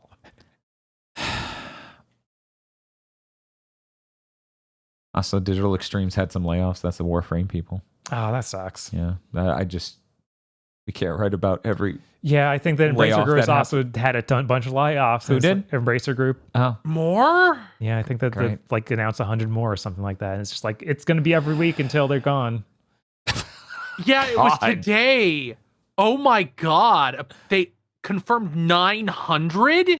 that's huge. I think it was. Jesus. I thought that was the added up of everything over the last few months was 900, but it was like 124 Oh, today. That's Yeah. still Let a me check. fucking Okay. record. Yeah, They've announced that they've announced 900 over the last 3 months, but apparently they're announcing cuts to Gearbox and Crystal Dynamics. Oh my god. Again, Randy, go to your fucking funders. You need to find the eject button now or your studio's going to be dead. And Crystal Dynamics, they're making 2 of Xbox's games. Back to the subject of Xbox not being able to get games out. Wait, which? Because Perfect Dark. What's the other one again? Fable. Oh my god, Yeah. I forgot. Fable might be Eidos Montreal because I connect them in my mind because That's true. Yeah. close together. Yeah, I think But think yeah. you got it. Yeah. Like Embracer has this pact with Microsoft to help them get these games out. Now they're just slashing people. Western game devs making a deal with us, or Western game publishers making a deal with Western game devs they don't own to make their games. Good. Now if we eat shit, they'll make the game. And they're saying the same thing on the other side. Apparently Payday 3 didn't do so fucking hot because it was on fire at launch. So that like blunted its early sales. Yeah, it was not done. Yeah, that's so bizarre of a thing to do because you can. That's the sort of game you can just hold. Like your Payday 2 is still selling a lot of Yeah, stuff. and Payday 2 is eternal. Yeah, and people are not going to stop playing it unless the news thing is incredibly immaculate at launch. Right.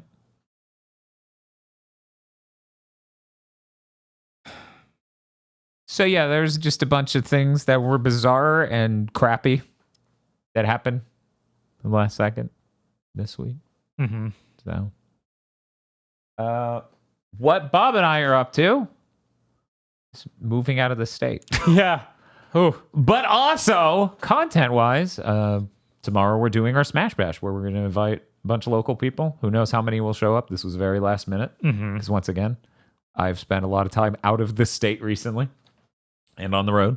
So we're going to be playing various versions of Super Smash Brothers against each other tomorrow on Friday, hanging out. And as I mentioned before, I guess I'll mention it again. We're really close to getting the rank of Partner Plus, but the move at the end of the month has made it incredibly difficult. The way you can help is if you're not subscribed to us on Twitch, subscribe to us on Twitch. If you are subscribed to us on Twitch, as Chris mentioned earlier, we get a lot more points towards this goal that Twitch has imposed upon us. If you subscribe at a tier 2 or a tier 3, I think tier 2 is 3 points, and then tier 3 is 6 points total over tier 1's 1 point. The reason this matters is if we get Partner Plus, then for a full year at minimum, we get $1 more per sub, which is a 40% increase in how much money we make. Because normally we only get $2.50. Right. $1 would be insane and practically life-changing on levels of how much our income would be stabilized and bolstered. So it is hugely important to me to hit this goal. I don't know if we will, but it would be... Yeah, especially where we're moving to a new state. And Right. there's all sorts of what's going to happen going on with that. Right. Like, I can't even assume the internet's going to be good enough shortly after we move into stream. Right. You just can't assume these things will go perfectly. But yeah, we're going to do the N64 one, the Brawl. We're going to do Melee. We're going to do all of them. Yeah. Except for maybe not 3DS on top of Right. Wii U for obvious reasons. Yeah, the same game. Well, it's not because it has the gooder levels. It does have the better levels. It sucks so much that they didn't bring those levels back. How did we not have Pac-Man? I don't know. The number one thing that vexes me is the game's done forever now, and we never got the base Pac-Man level. Yeah. The delay there's a pretty big delay on our side to say how close we are to the goal. Like literally, I would watch people in chat during this big thing, sign up at the higher tiers or sign up at all, subscribe at all, and it wouldn't move. And it did just update. We are at 209 points out of 350. So we're really like, this is hard. Yeah. This is difficult. But I would be remiss to not mention it because one, the subs will now affect the timer more once this goes into effect. That's true. 2, as I just said, it would make a massive impact. Anyway. And then next Tuesday, as we were mentioning, next week's Thanksgiving, so we're doing an early Big Think. So we're going to be doing the Big Think Dimension on Tuesday to just talk about whatever we've been up to. And everything around that for us is packing up and leaving the state. Yeah, I honestly doubt there's going to be hardly any news, but we can talk about what we've been playing in bullshit and show the barren-ass living room. Yeah, because this thing will be basically fully emptied out, because the next day we're packing everything literally into the moving van. Yeah. So that's what we're up to. Hey, Chris, what are you up to? I'm going to be streaming Psychonauts 2. Yeah. Is that Saturday? We're finishing up. That's going to be Saturday. It's way too long for one stream for me. Mm-hmm. I don't know when the second part will be, either Sunday or Monday or possibly even Wednesday. But it will be before Thanksgiving. You don't want to stream it on Thanksgiving? No, somehow I feel like asleep. viewership. Somehow I feel like viewership wouldn't be very good. And I don't want people to. Oh, I had so much pie. Oh, we're gonna play Psychonauts. You can hear Chris unbutton his pants.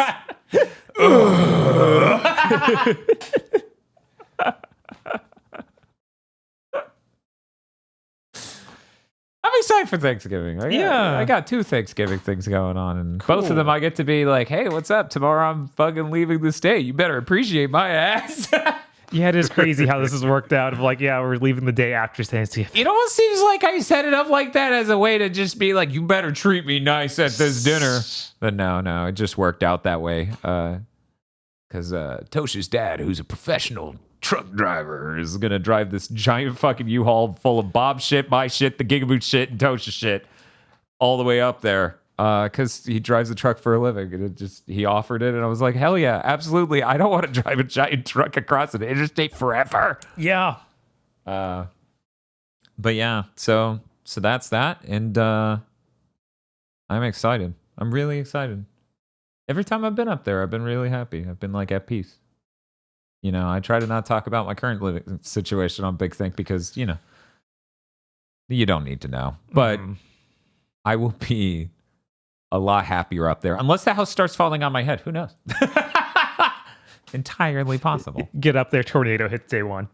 I don't think they have tornadoes up there, do they? They actually do. Mm-hmm. And I watched a video because okay, so YouTube threw, I guess I'll bring it up now. YouTube threw an absolutely insane video from some city. Like, the city had a YouTube channel. They just let some guy make a video with this kid that was to promote the local library. And because of that, I'm like, that's insane. I need to see if this city has that.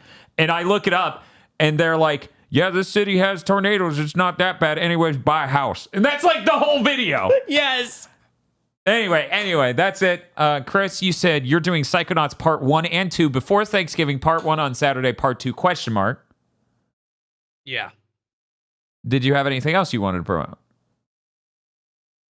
No. Okay. Dr. Agro, what you got going on?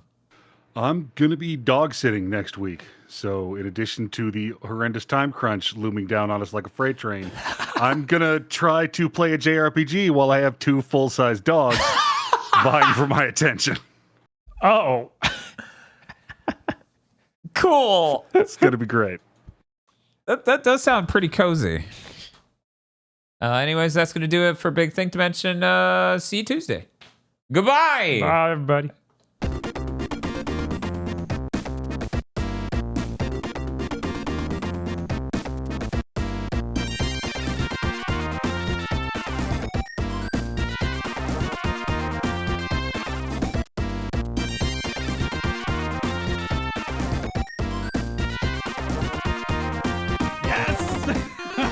Thank you very much for listening to this episode of Big Think Dimension. Big Think Dimension was only possible because of you over at patreon.com/gbpodcast, where, of course, you've been enjoying all the movie commentary tracks, all the extra content, some behind-the-scenes stuff very seldomly, and some other stuff. There's just so much over there, including the movie Isolation 119, now with 3 commentary tracks. That's patreon.com/gbpodcast.